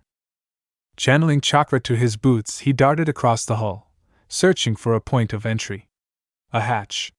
Lever. Switch. Anything. But it seemed that they had built ships better in this era, because he found nothing of the sort. So he made one. Fingers drew back and formed a point, nails grew long and sharpened, piercing through his gloves. The flesh of his right arm bleaching a chalky white, the color of Kagaya's skin beneath his armor. It was only a partial transformation, enough to give his limb that extra oomph needed to carve a hole for himself without damaging the limb. He didn't have time to wait for regeneration, not if this enemy was truly as deadly as Samara had claimed her to be. He couldn't afford any weakness. So he simply cut. He pressed his changed arm down to the hull and made a sharp, slashing motion. The armor parted like butter. 2 more swipes and he was completely through, forming a rough, if not man-shaped hole through which he dropped not a moment later. Promptly, the howling wind dropped to a mere trickle of nose, leaving him standing in dim, fluorescent lightning. Eerie. To his great relief, there were no immediate civilians to be seen inside. Only cargo. Big, bulky boxes tied and strapped down. The kind you didn't want to slide around. They were capable of doing some serious damage. Likely they were filled with red sand or some other such drugs. Wisely, he chose to give them a wide berth. Rounding the nearest corner, he found himself face to face with the dead end. No cover there that he could see. The ship was rising now, probably veering off the skylane for the atmosphere. Not much time. Another turn found him face to face with the cockpit. Peering through the window, he sighted down an old Solarian at the controls. Definitely not Morinth. He took a deep breath and glanced around. That was when he saw her. A single Asari, leaning against the nearby wall, one that hadn't been there before. She looked exactly like Samara. So much so that he almost hesitated. Almost. Time stood still. She looked as surprised to see him as he was her, but there were no weapons to be seen on her body, nor the slick, skin-tight body stocking that seemed to fit her like a glove. Gah, focus, man! She moved and he had a bead on her before a second step could be taken. It didn't faze her. Hello, stranger, she said, somehow making the words sound like a purr. She was wholly at ease, utterly unflinching in the face of almost certain death, staring down the barrel of a gun. The name's Morinth. To what do I owe the pleasure? Her every word radiated a subtle vibe and ease that permeated the very air they breathed. Something was wrong. Naruto followed her warily, watched her every movement with his eyes. His senses screamed that she was not to be trusted, that he needed to end her. Here. Now. Yet surely it couldn't hurt to hear her out. No. A blink and a subtle nudge from Kagaya was all it took to shove the Asari's influence away. Get out of my head, he hissed, raising his rifle once more. I'm here to kill you. Nothing more, nothing less. Is that what my mother told you? Those full lips quirked in a petulant pout. That I'm a monster? Yes. Pity. Then she speared him in a biotic charge before he could blink. The air rushed out of his lungs in a mighty whoosh. Power. Momentum. Velocity. All these things and more added up to send him hurling through the cockpit, smashing down against door and driver both. Pretty sure that killed the Solarian. Before he could rise, she was on him, her hands locking around his face. His knee shot up, smashing into his stomach with enough force to smash her back up against the ceiling. He thought that would do it. But incredibly, she held on. Blue eyes blazed black. Something stabbed into his mind. Naruto snarled. You're mine now. She wasn't expecting him to laugh. You think you're a monster? Blue eyes flashed white, veins bulging on either side of his visage. You think to make me burn? Foolish creature. I am the inferno. I am your death. The hunter became the hunted. This being, this thing, this presence, it defied all logic. Any attempts on her part to define the enormity of the existence before her would have been fruitless. Older than time itself.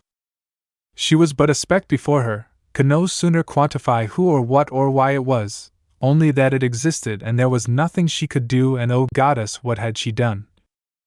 Something grabbed her. A parasite, latching onto her mind. And in that awful moment, for the first time in decades, Morinth felt something other than desire. An emotion strong enough to overpower her arrogance and self-confidence, filling her with dread. Belatedly, she recognized it, this age-old emotion, the one she'd first felt when she'd learned her own mother would be hunting her down. It had a name. Fear. Too late, the Itachi tried to break the meld. Kaguya held it open. And then she swarmed over the other side.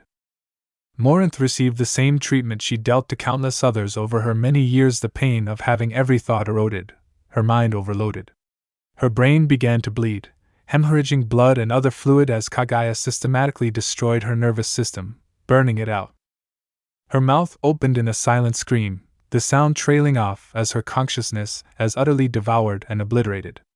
Her corpse, alive one moment then dead the next, shuddered as the rabid goddess took complete and total control. Ah! Morinth's lips began to move again, cooing. Finally! A body! The gun was at her temple before she could form a third thought. Drop her. Don't worry, she soothed with the Asari's voice, glancing down at Morinth's pale, slender figure. I was a little too rough with her. Her hips swayed. She's dead, and her body is already dying. In a matter of moments, this will be little more than a corpse. Then ditch the body and take the head. We're leaving. There was a brief moment of tension between the two. Would she listen to him? Or would she try to flee and come what may? Then, finally, she nodded. Very well. I am with you, Naruto. She watched him stiffen slightly as her lips touched his forehead. Let him dwell on that, she thought. Then there was only pain for both beings, wincing as her consciousness returned to where it truly belonged. Morinth's body slumped behind them, a shell once more. Always. Then they realized something. Who's flying the ship? Oh. Both host and tenant had just enough time to see a skyscraper filling their vision through the viewport. Ah, crap, this is gonna sting, isn't it? Indeed. Boom. How in the fucking hell did you survive that? Naruto tried to laugh at Jack's crass inquiry and ended up coughing out a tiny circle of smoke instead. Ow. Seemed he still had some ash within his lungs. He'd forgotten how exhausting it was to run around like that, in such a hurry, using up so much chakra, all without any sleep. In short, not fun. Well, Jack was leering at him now, choosing to withhold any and all forms of their medical until he answered her question. Now, he didn't necessarily need the miracle gel, but the last thing he wanted was to make his squad suspicious. Huh! Not for the first time, that thought gave him pause. His squad. I wonder when I started to think of them like that. Beginner's luck? He tried. Wrong answer. The tattooed biotic swatted him on the back of his head with enough force to make him see stars. This time, he really did laugh. She hit him, because she cared. He'd learned that back on the purgatory. If she'd really wanted him dead, a shotgun blast to the face would have done the job much better. Besides, she'd had ample time to leave, and yet she hadn't. She was the only member of the group uninjured as of yet, and thus had the unwanted task of nursing each of them back to health. After all, no one in the suicide squad he'd thought up that little moniker himself was particularly trusting of hospitals in Ilium. Our blonde protagonist was a little dizzy from using so much of his chakra, both divine and otherwise, in one outing. Let it not be said that using Kaguya didn't have any drawbacks. Coupled with the fact that it had been more than 3 days since he'd woken from cryo and hit the ground running and, well, he was exhausted. Samara was recovering from her gunshot wound through sheer force of will, a generous application of Medigel, and of course, meditation. Jody could be heard feasting in the kitchen, devouring an exorbitant amount of food to replenish the stamina she'd expended today. He supposed it came with being twice as powerful as your average biotic. Poor Oriana was passed out in the bedroom somewhere, exhausted by the loss of both her parents, as well as the violent uprooting of everything she'd ever known. Her trauma was mostly mental, the physical minor. But Jackie? Not a scratch on her. For some reason that the last Uzumaki couldn't yet bring himself to stand, the loner had chosen to stay with them. Perhaps she reasoned there was safety in numbers. Maybe she was just trying to screw over Cerberus and all those affiliated with them. Or maybe, just maybe, somewhere in that twisted pit of an organ she called the heart, the convict had actually started to care for her companions. Jack bopped him again. Ehehe. I believe he enjoys that. Samara chimed from her perch on the nearby couch. He could hear a smile in her voice. She'd been surprisingly broken up over the death of her child. Yet, in the days since, a light seemed to have been lit in those crystal blue eyes. Even now, as she recovered, the matriarch was the picture of serenity. Now she just made a joke. That got a grin out of her. Well, that makes two of us. Now piss off! And as for you, her dark eyes cut back to him. Spill it. How did you get out of that building? The shinobi smiled and shrugged as Jack tried to press him again, then cringed slightly as a vambrace fell off his mangled armo and clattered to the floor at his feet. Yup, he definitely needed a replacement. Lots of luck. Arg. In truth, it had been a great deal more than just luck. That he still drew breath enough to complain at the moment could be attributed solely to his own skills. Not Kagaya's. He'd used his superhuman strength to blast a hole in the Demeter mere moments before impact and dive into the skyscraper. It only took a split second to create a raisin shuriken and another to throw it. One more to watch the larger freighter plowed into the cold sphere of destruction and blew in half, then another heartbeat to shield himself from the explosion.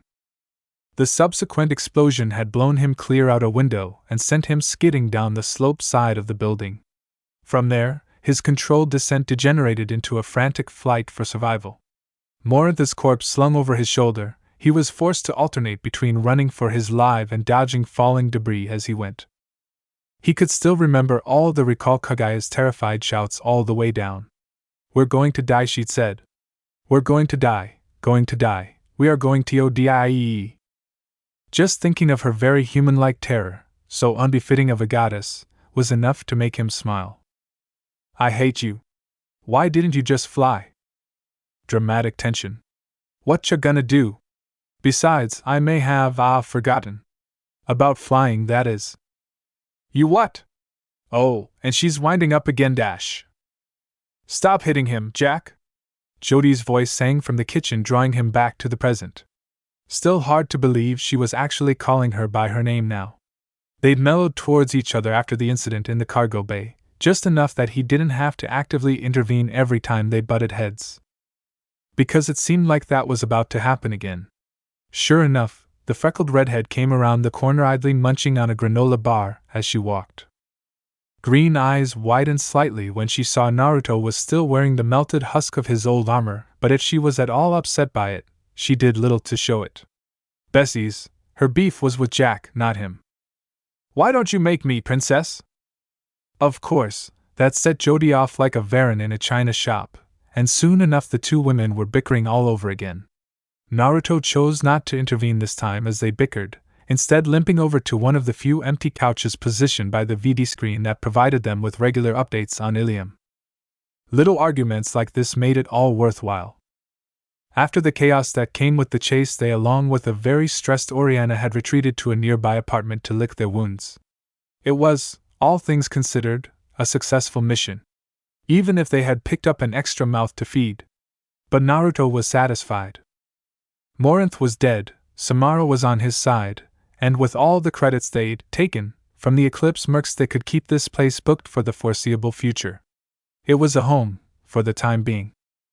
At the very least a temporary one until the Vendetta Kami he needed to change that name was refueled and restocked with food they could actually eat. It suddenly occurred to him that he had no idea what to do next, All of his actions until this moment had been based solely on reaction from waking up in purgatory and beyond, finding Jody, fending off Samara, helping Samara, rescuing a young girl who bore an eerie resemblance to one Miranda Lawson, hijacking a ship, killing an ardent Yakshur, crashing the ship into a skyscraper. Did he mention crashing the ship? Should be interesting to see how you top that. Kagaya mused as he slumped into the seat. Naruto ignored her. For a long moment he chose to just lay there, allowing the aches and pains in his arms and back to ebb and flow away. It was the first real chance he'd had to sit down after the insanity of Ilium. His mind had a chance to think, a real opportunity to ponder his next move. Whatever that was. Is there something you wish to ask me, Naruto? Blue eye fluttered open to find Samara sitting a ways across from him, glowing white eyes staring out at the city stretching before the two of them. The Justicar had not moved to sit beside him, because he was the one to have moved. He realized that he'd accidentally chosen the couch nearest to her, thereby interrupting her meditations. Scooping himself up off of the sofa, he moved to sit beside her, mirroring her cross-legged pose with all the grace and poise that came with being a shinobi. Not really, no. He stayed sitting there for 5 minutes or so, taking in the familiar shadowy recesses of the vast building blocks of the planet. Won't be able to enjoy this view for much longer now that we've pissed off Cerberus. That's actually a fair point. We'll have to blow this place soon. Leave the planet. But what then? So far I've just been reacting. Now that I have free reign again, what the hell should I do? What should we do? That got his mind whirring with ideas. The Vendetta's a nice ship, and all, but even after the restock and resupply it's gonna be mighty crowded in there. Far too good a ship to scrap and tear apart though. Upgrade it maybe? Yeah, that's probably a good idea. Might as well do it here. Make it a human vessel. Old girl's got the Nyx cannon and all, but she needs armor plating, better shields, maybe even a lounge or something. So many possibilities. And with all those credits we've got, it's definitely feasible. Said? Naruto blinked, momentarily abashed to find that his mind had gotten away from him. He'd always had a fascination for things that went boom. I said you seemed distressed. Naruto grimaced. He didn't like that she could read him so easily. I'm fine, really. Liar. How are we doing? He asked instead. I am well, she replied, forcing a smile. Because of the code. Yes. Samara blinked, surprised by his If I follow the code, I am just. If I do not, I am unjust. You have a similar set of principles, do you not? Oh no. They weren't going down that road, not when there was another elephant in the room. About Morinth, though. Some people might have got the distinct feeling that now wasn't the time to ask such a thing. Naruto sailed straight past it. How are you really holding up? What would you have me say, Naruto? Her voice, once serene and calm, suddenly broke with pain. Should I express relief that you killed the smartest and bravest of my daughters? That you burned the body to ash before my very eyes? That I watched those ashes flutter away into the wind? Blue eyes turned toward the viewport, quietly observing the early morning light with just a touch of sorrow. I am glad, grateful even, that the threat she represented is now ended, but I feel as though a chapter of my life has ended and now. She left the sentence hanging there, half pride and half mourning. It got a contemplative silence of a few seconds, with nothing but the low-level ambient hum of the air conditioning systems drifting in and the murmur of Jack and Jody's wilting argument from across the hall. Naruto could almost convince himself it was like any normal day with their little group. But it wasn't. It never would be. They were 4 strangers brought into one group by a matter of circumstance, and to move on from here, they need a purpose to continue. They needed a goal. Cammy, don't tell me you're going to use that speech. Damn it. Look, he began addressing Samara. His voice emerged as little more than a sigh. I know what it feels like to lose someone close to you. I had a friend once. He was like a brother to me. For the longest time he was lost in the dark, so hell-bent on a vendetta to avenge his people. His clan. Finally, it consumed him. We came to blows over it. Went our separate ways. Came together again, tried to kill each other a couple of times. His mind was twisted up in what he believed to be right, but when it came down to it, when the fate of the world was on the line, he shone through. Together we fought a great evil. Hey! Oh, hush, he sighed. That was a long time ago. Shaking his head, he continued. And at the end of the day, he sacrificed his very soul to trap it inside of me. I'd like to think he redeemed himself in the end. The Justicar looked at him for a long moment, her expression inscrutable. This is why I sensed that darkness within you. It was not a question. You are not human. Neither was that. Right on both counts. Naruto chuckled sheepishly, his good arm rising slowly to scratch at the back of his head.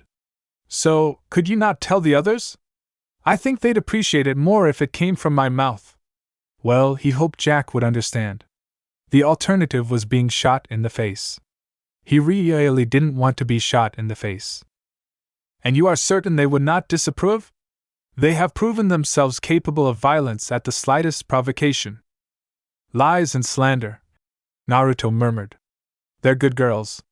Just misunderstood. There was a beat of silence between them, Justicar and Shinobi. Neither spoke. Perhaps they didn't know what to say. Maybe they were each equally unwilling to degrade the moment with words. Both recognized each other as a warrior of their time, a force to reckon with, wholly uncompromising in their ways. Finally, someone broke. You are different from anyone I've met. Samara inclined her head minutely, respect shining in the cold pools of her eyes. You have been given multiple opportunities to commit injustice such as aiding Cerberus and yet have not. You have proven yourself a warrior of virtue. Those icy orbs held him, leaving him momentarily transfixed. I would be honored to work with you. Great, Naruto said sepulchrally. Feel free to sign the roster.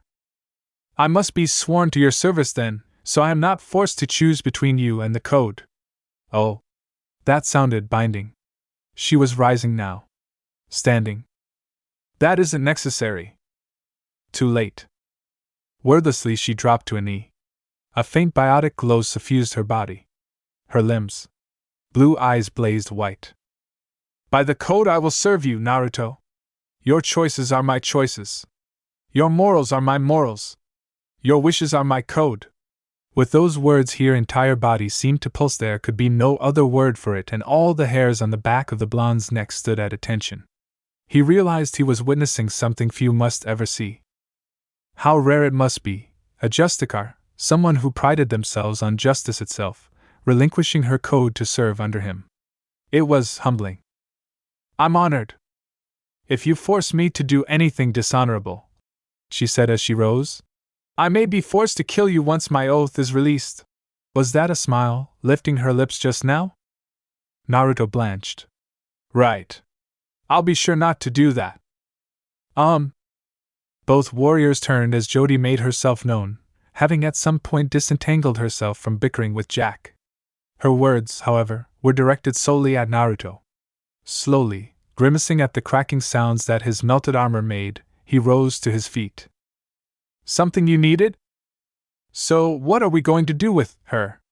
Green eyes shifted uneasily to the one room no one had dared enter for the last hour. Naruto's gaze cut to the bedroom where Oriana had barricaded herself. He'd nearly forgotten about her. Is she still in there? Yeah, Jack chimed, glancing up from her now disassembled shotgun. Just checked a second ago. Little shit's out like a light. Naruto sighed, his brow drawing down in a soft frown. If that woman really was her sister, well, he didn't have much choice now, did he? His morals wouldn't let him do anything less. He suddenly realized that Jody was watching him, waiting to see what he would do next. She'd been watching him from the moment he released her from her pod, observing. His morals were her morals. For everything he did, every good deed, she had struggled to emulate him. He'd never been more aware of that than he was now. Talk about your carte blanche. Hey. An incredible idea entered his mind. I know that look. Jack frowned, hopping off the counter, her earlier argument all but forgotten. What are you planning? Impossibly, his smile grew. Something very stupid. You up for screwing with Cerberus? Her grin was the purest, most vindictive thing he'd ever seen. Hell yes! Now's as good a time as any, I suppose? Kaguya prodded him. Gah, I know. Then listen up. Then listen again. I've got something to tell you guys. He told them his plan. Then he told them what he was. What he could do. And when all was said and done, there was no confusion. No dissent. No demanding of answers. Just simple, muted agreement. They would not judge him for something he had no control over. To his amazement, Jody actually approached him. When she grabbed him, he stiffened, his instincts screaming for him to move. But there was no danger. Her arms were not trying to strangle him, she simply held on to him, her face buried in his shoulder. Her tentative embrace lasted all of 1/10 of a second before Jack muttered something. Jody jerked away, cheeks flaming as she returned one insult with another, but the deed was done. It had served as a reminder. He wasn't alone. He would never be alone. Naruto stayed standing at the counter for a second, staring out of the narrow window above it in thought. The view wasn't particularly grand or great, just showing yet another orange-tinted, skyscraper-filled vista, but hey, it was better than nothing. Anything was better than nothing. In his mind, Kaguya was practically purring. Finally! She crowed. Oh, I am so going to enjoy this. Don't get ahead of yourself, he warned. I'm only letting you off the leash for a little bit. Be good. I promise nothing. He chuckled at that, but there wasn't any real mirth in it. All right, people. Let's go to work. Miranda Lawson stared into her shot glass and saw Oriana's reflection there, lingering in her dark, haunted eyes. Gloved fingers tightened around the glass. Her baby sister. She'd failed her. Tried so hard, gotten so far, but in the end, she'd fallen short. That failure haunted her. For these last 2 days her sleep had been haunted by nightmarish visions. Staying awake provided little in the way of solace. Every waking moment she saw her sister, in every human face, every passerby, silently condemning her for her incompetence. Alone she'd come here, to an Ilium cafe, just to get away from it all. It shouldn't be like this. But it was. Everything was falling apart at the seams. In the past 2.5 days, Shepard had gone from the level-headed commander whom they all knew and respected to a violent, ill-tempered brute. Worse still, her body began to reject the implants. What had once been a pristine face was now marred by 3 red lines beneath the skin. Nothing major, but corrective surgery would be needed soon. Miranda knew what was bothering the woman. Her foul mood had everything to do with the squad that had ambushed them on the docks. With the man working to sabotage their mission. She needed to be in control of the situation. The elusive man had told her as much. Keep Shepard under control. But she wasn't. Couldn't. The man who'd laid waste to them was a veritable ghost. There was no data on him anywhere. On his companions, yes, but the man? Not even a name to go by. All they had was some camera footage. No name, no record, no anything. Beyond the one wanted vid of him that they'd seen. Beyond it, he didn't even exist. Some of the folks on the state route too had taken to calling him Prometheus for shits and giggles. Its irony was not lost on Lawson. Neither was the anger. They have no bloody right to do this to us. To Oriana. To me. They have no right. No right at all. The damned man and his damned blasted, mercenary squad. They'd woken to find every Eclipse agent slaughtered and Niket, foul traitorous Niket, lying dead by a gunshot through the head. Oriana was gone. A careful search through the net revealed nothing save the astronomical death toll of Eclipse. Someone was cleaning house. And that someone had taken Oriana from her. She didn't know how, she knew only that she did. Maybe it was woman's intuition. Or blind bloody luck. Who knew?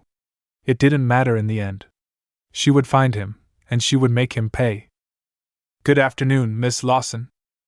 Her gaze snapped up as a soft voice called to her from her table, angry eyes cutting across the one who had spoken. No one should know that name. She found herself face to face with a young woman, roughly 20 or so years of age. Clad in a flowing black dress, this one was the picture of elegance. Her long, flowing white hair formed a flowing curtain down the length of her shoulders. Stylish, yet not overly so, just enough to frame a heart-shaped face and bright marble-colored eyes. Her pale face was set in a slight smile. "May I sit?" she asked in a flowing voice, that despite Lawson's best efforts, managed to both ease and unnerve her all at once. "Thank you." Without waiting for permission, she took a seat opposite her. "My name is Kagaya." The woman interested herself. "I represent an interested party in the matter of your sister's recent disappearance." Turning, she waved down a waitress and asked for tea. Miranda watched this movement like a hawk, her mouth set in a hard line. There was one option she'd failed to consider. No. Refused to consider. If Henry Lawson had gotten there first. "I have nothing to say to one of my father's cronies," she hissed. "Ah, but I don't work for your father." Kagaya's mouth quirked in an insufferable, knowing smile. "I work for someone else." "What's that quaint title you're using for him nowadays? Prometheus? He has something to say to you." "Personally, I believe it an exercise in futility, but thank you." She paused to thank the young emissary that arrived with her drink, and waited until the maiden was out of earshot before continuing. "He expresses regret for the matter that transpired in the cargo bay." A delicate finger rose, leaning over to trace the rim of her glass in slow, sensuous circles. What came next changed everything. "In fact, he wishes me to inform you that your sister is alive and well." "He what?" Miranda said slowly, and now she was past fire and into jet black, smooth, unyielding ice. That hot rage froze over inside her and turned cold in an instant until there was absolutely nothing left but simple, distilled, numbing hate. Him. Her fingers clenched around the glass. Part of her longed to lunge over the table and strangle this woman. She resisted. This was the link she'd been searching for. This woman had openly admitted to having Oriana. Now, if she could just radio the Normandy and inform someone. "Don't bother. You will find that your calms are quite jammed." The woman raised a dainty hand and pressed the glass to her full lips, taking a sip of her tea. "Calling for help will only result in unpleasantness." "Ah." She smiled, sending an eerie shiver shooting down the other woman's spine. "It has been far too long since I've tasted this on my lips." Far too long. A pleasant sight trickled through the air between them. "But let's get down to business, shall we?" "What do you want?" "Information," came the reply. Miranda cut her off before she could continue. "You mean on the collectors?" The woman's brow rose, a rare look of surprise momentarily overtaking her features. "That's twice I've heard that name now, in as many days." "Explain." "They're servants of the Reapers, that's what they are." Exasperation colored her tone. "And they're abducting colonists all across the terminus." Kagaya had turned ashen now, her normally smug countenance oddly blank, by comparison in the wake of those words. Something had shaken her.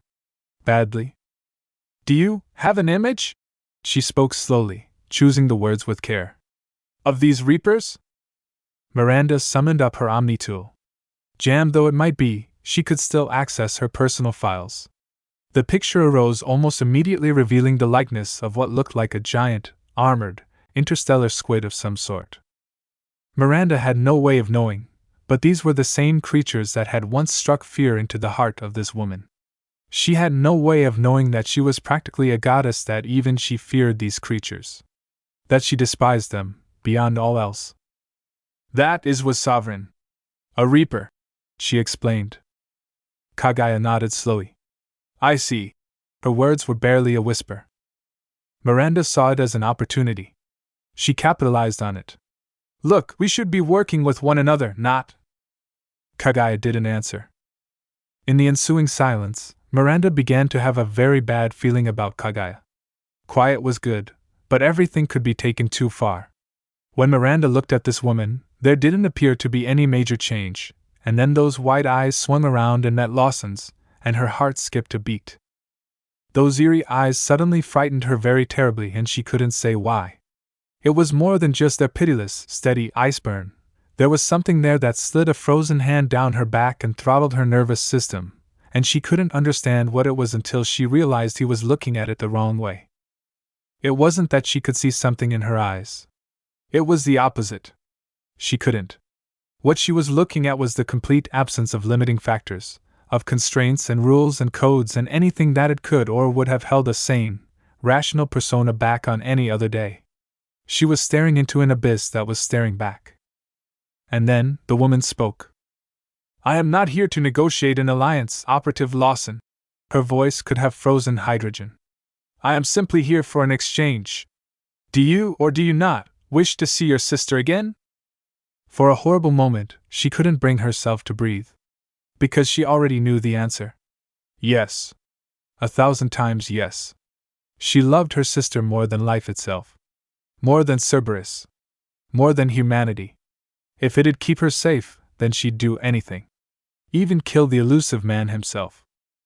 Information on their cause and goal was a small price to pay by comparison. "Yes," she replied. Then words flowed from her mouth like water, all the plans, all the details, the Omega-4 relay, everything. She even transferred a number of requested Cerberus files pertaining to several, acquired, children for a biotic project to the woman's Omni tool. She doesn't know it's a fake, that the address given to her is sending all that juicy information straight to a certain blonde's OM.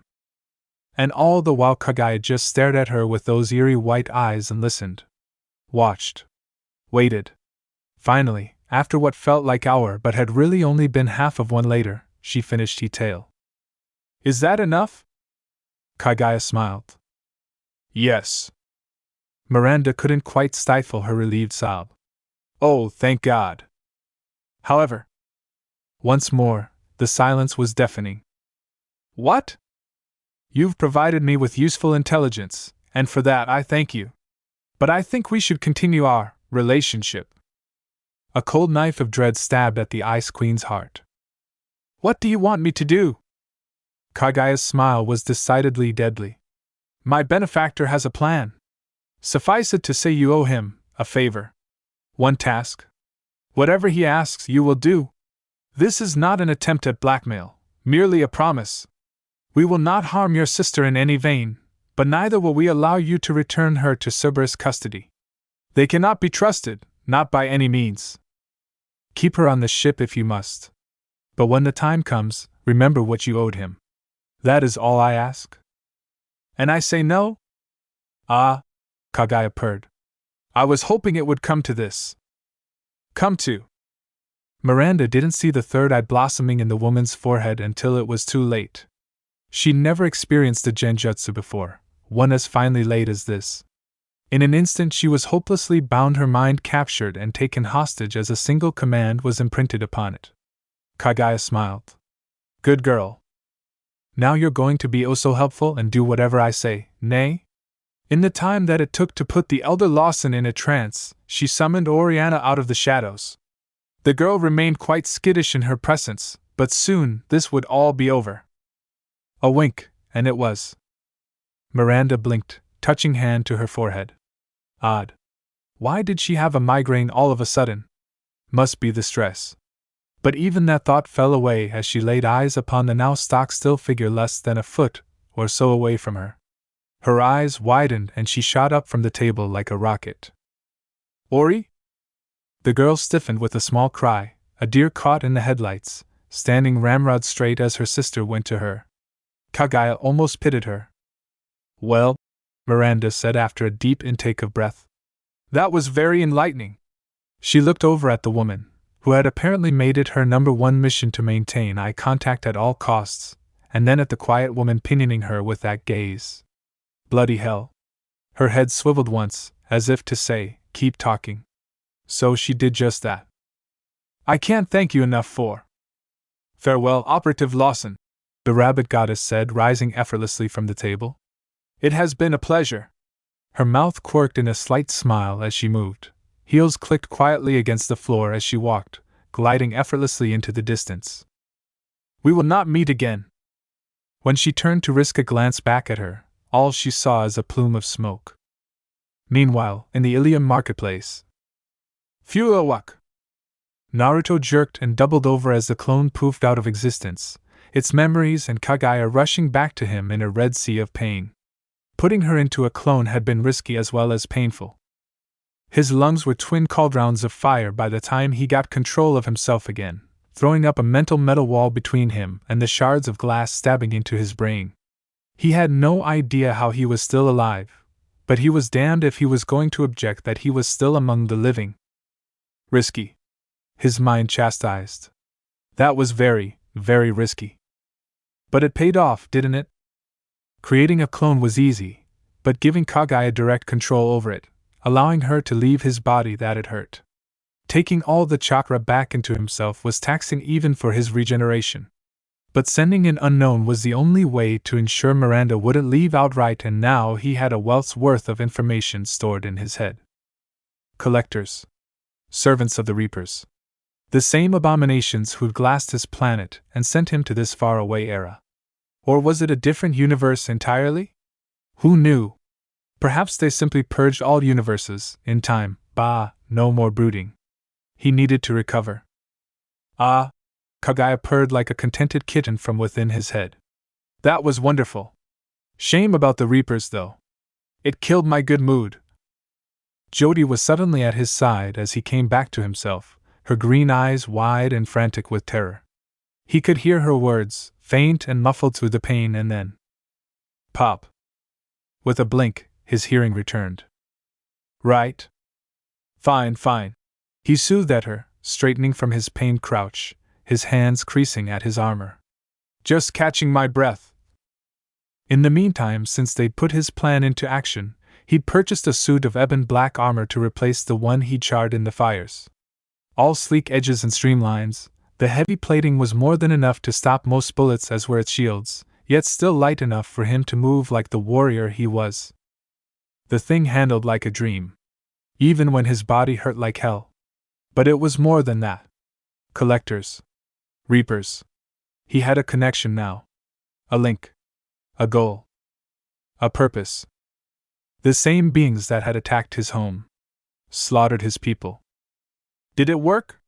Jack asked. Let's find out. He glanced down at his Omni-tool and realized it was active, signaling that a file several in fact had been transferred to him. From on Miranda Lawson. But there's more than that. An assassin. Here. On Ilium. Skilled, it says. Very skilled. He feels his lips curl in a small smile as he reads over the name. Thane Krios. Hello, Mr. Krios. What brings you to Ilium? Naruto grinned as he returned his attention to his comrades. Well now. Looks like there's some ruckus up in the Dantius Towers. An assassin. Shepard hasn't gone after him, yet. Might as well go have a look, see if he's interested in knocking a few heads together. What, we're throwing ourselves into the fire again? Jack growled, incredulous at such a ludicrous proposal. No fucking way. You can take that shit and sh. Naruto's response was to transmit the files on Cerberus directly to the convict's Omni-tool. Any protest she might have offered withered and died as she saw those files. TCH, fine. But after this, I don't owe you shit. Naruto knew the words were empty, and so did she, a thin veneer of bluster so she didn't appear soft. He shook his head at the thought. What a strange group he'd found himself with. So, he began, steering the conversation into safer waters.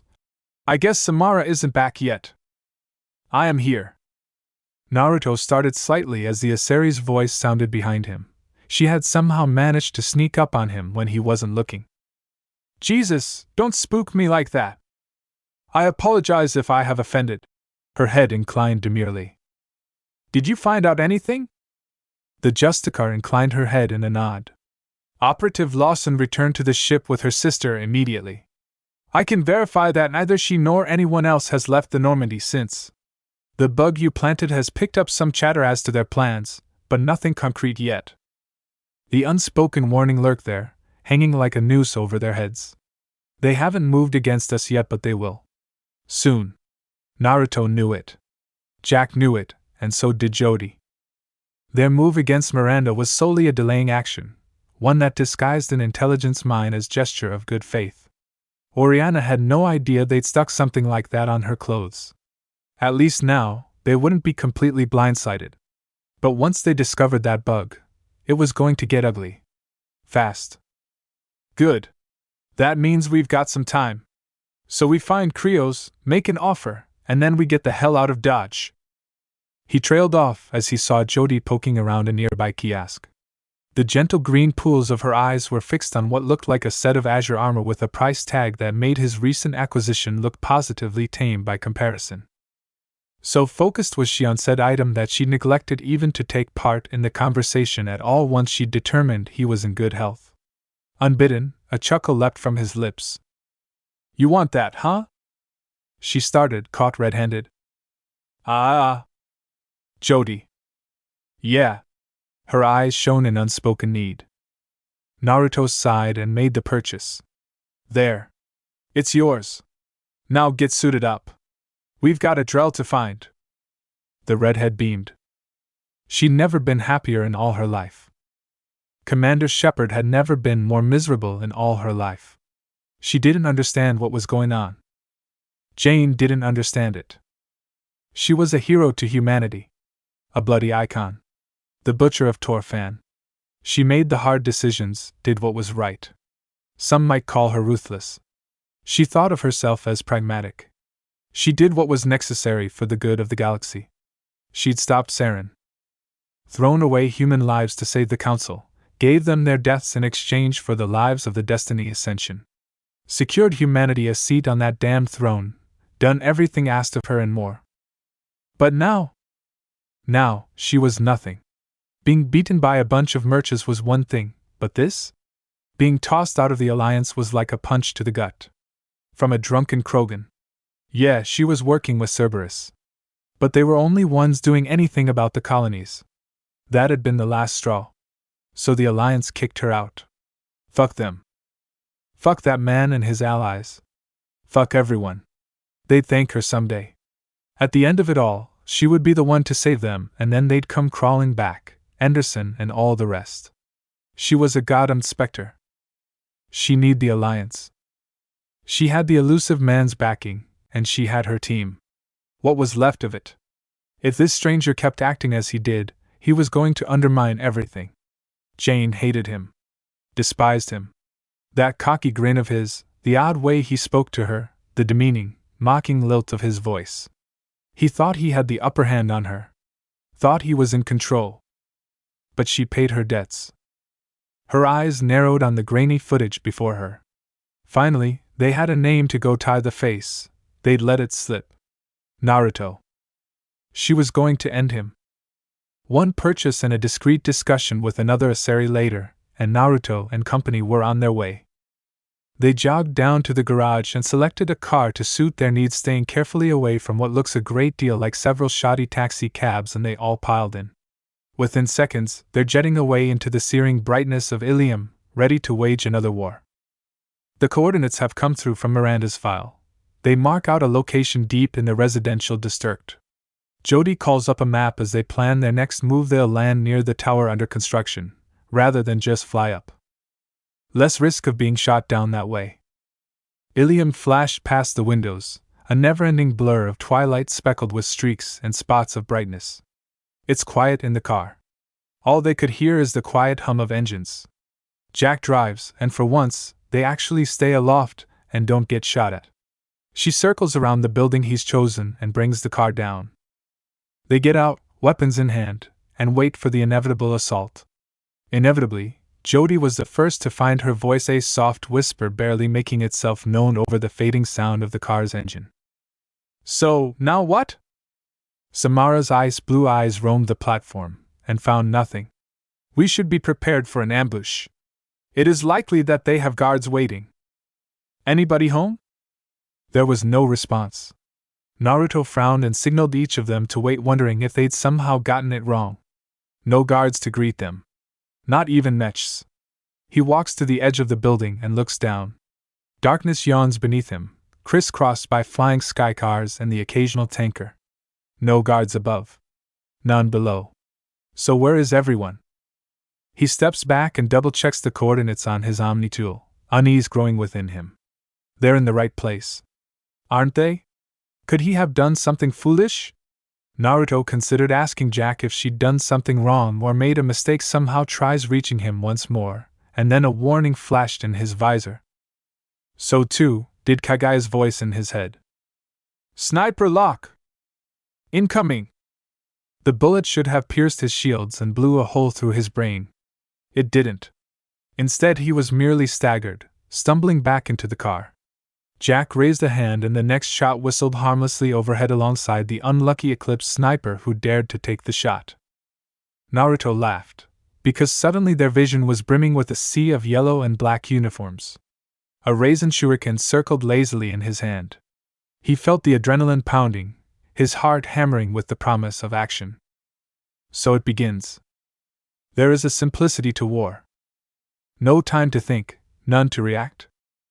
Naruto moved like a wraith in the shadow of the Dantius towers, pulping heads in his hands, grinding others to gory smears with Rasengan and the occasional Raisin Shuriken. He doesn't use his weapons. Not this time. There's an anger burning through him, a need to physically crush the foes standing before him. Collectors. Reapers. They're connected. The realization is jarring, painful, yet at the same time empowering. Anger fueled him, coursed through his veins like burning plasma. His body quaked with fury as he charged forward, shredding a row of attackers with a sweep of one golden arm. In his left hand, the corpse he'd been using as a shield began to fall apart, and he hurls its useless meat bag aside. He grabs a Solarian by the throat and crushes him, tossing the body away, bodily picks up an Asari and sends her screaming to her death over one side of the bridge, caves in a human skull with one massive headbutt. He does not feel the pain of 100 gunshots eating away his body. Because they are not there. He heals before they can fire again. There was a freedom in fighting with your bare hands, carving and cutting and cursing your way to victory. He didn't need a rifle. His body was the weapon, his hands and legs the rounds. Chakra the trigger. They came to fight him, and they died like animals. He made no wisecracks, offered no jokes or crude humor for those he killed. He simply stormed over them and moved on. He was the vanguard of their destruction. Anything left behind is swiftly mopped up in short order by the rest of his squad. But he was not wholly without mercy. They freed several Solarians on the way, even acquiring a new sniper rifle for Jody. Here, high cliffs of buildings pressed in overhead, closer together at the rooftops than at ground level, the walls wreathed with cables and pipes and AC boxes and other half-constructed equipment which splintered the fading light overhead and cast wild shadows on the shiny, bloody floor. He ran, cut down another merc, and another, then emerged blinking onto the crosswalk. Wind slashed at them from this high altitude, threatening to send their little groups spiraling off the precipice and to the ground below. Beyond them the Eclipse had entrenched themselves fierce, as Nasana Dantius continued to rant and rave through the loudspeakers. Even from here they could see the missile emplacements near the roof, the squads ducking into cover at the risk of sniper fire. It was, in short, an impenetrable position. You had to come to them. They certainly weren't coming to you. Well, fuck, Jack muttered. How are gonna get across that without getting our shit blown up? Jody cradled her new Viper rifle carefully, training her eye through the scope. I can't get a good shot from here.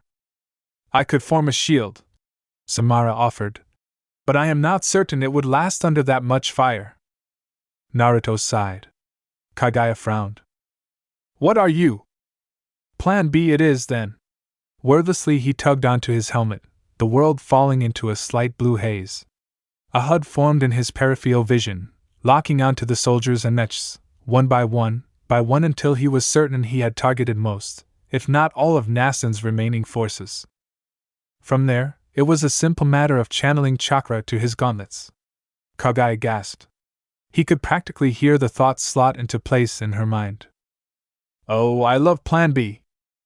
I thought you might. Simple. Naruto raised both hands, a raisin shuriken circling in each palm. Small at first, they began to swell, growing larger and larger as he ground them together, forcing two to become one. Within moments he was cradling a sphere roughly 3 times as tall as he, and twice as large. The chakra roared and keened in his hand, ready and waiting to be released. It was made with the sole purpose to target and destroy. There would be collateral damage. The bridge would almost certainly fall. The waiting soldiers seemed to realize this, some bringing up their weapons and firing from the hip. If he threw it, And he did. With a might heave, the last shinobi flung the Cho Odama Raisin Shuriken. The massive shot forward at breakneck speeds, rapidly reaching the terrified soldiers. And imploded. What was one suddenly became many, dozens of tiny spheres shooting unerringly toward the eclipse mercs. 10 dropped before they could get to cover, their helmeted skulls pierced by the deadly spheres, their shields all but ignored by the coursing power of the wind chakra. The rest managed to live for a handful of seconds before the tiny blasts homed in on them, perforating chest and stomach and skull alike. Not even the armored rocket emplacements were spared. The tiny globes seemed to dance on the wind itself, striking unerringly at the launchers. There was a moment of silence, unbroken as 20 men and women breathed their last. Finally, someone spoke. Jack whistled. Sheesh, remind me never to piss you off. Naruto nodded and started forward across the now empty bridge. A lone merc, the only survivor, dared to poke his head out of cover. Jodi's rifle rose and fell unerringly, a single, solitary shot leaping from her weapon to bore its way between the human's eyes. Naruto didn't even glance backward. But he did smile. So noted. Thane Krios was not what one might expect. Naruto cocked his head aside at the Drell, frowning at him in the setting sunlight. Idly, his eyes wandered the ruin of Nasana Dantius, the gaping hole in her chest. He couldn't bring himself to find humor in that instant. There was simply none to be found.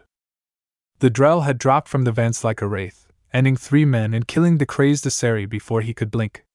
That would have been difficult, even for him. Not impossible, but definitely difficult. He felt a nugget of respect coalesce in his chest. Impressive work. Krios didn't react, his hands still folded before his face. Hello? At that, the alien did raise his gaze, those black eyes blinking slowly. I apologize, he said, the words deep and throaty. Prayers for the wicked must not be forsaken. Jodi frowned, a glimmer of uncertainty showing in her eyes. You think she deserves it? Not for her, Commander Shepard, Thane answered, causing the biotic to tense. For me. The redhead was already speaking before Naruto could stop her. Thankfully, Samara did. I'm not. Yeah, kinda a long story that. He cut in mercilessly. Bottom line is, we need your help. An assassin with a conscience, Jack snorted. Gee, I almost feel bad for the collectors now. Collectors? The Drell frowned. Naruto growled. They're abducting human colonists. We're gonna nail them to the wall. Grinning, he extended a hand. Care to join us? Chapter end. Tired of watching censored fanfics? Would you like to watch some very naughty, filled with the lemons fanfics without any censorship? I'm happy to announce that I opened Patreon page for you guys, where you could watch Naruto/Deku, 18+ stories without any censoring. Not only that, you can also see the NSFW images of characters of the fics on my Patreon, which I make by myself. So buy your preferred tier and join our community now. Link is in the description.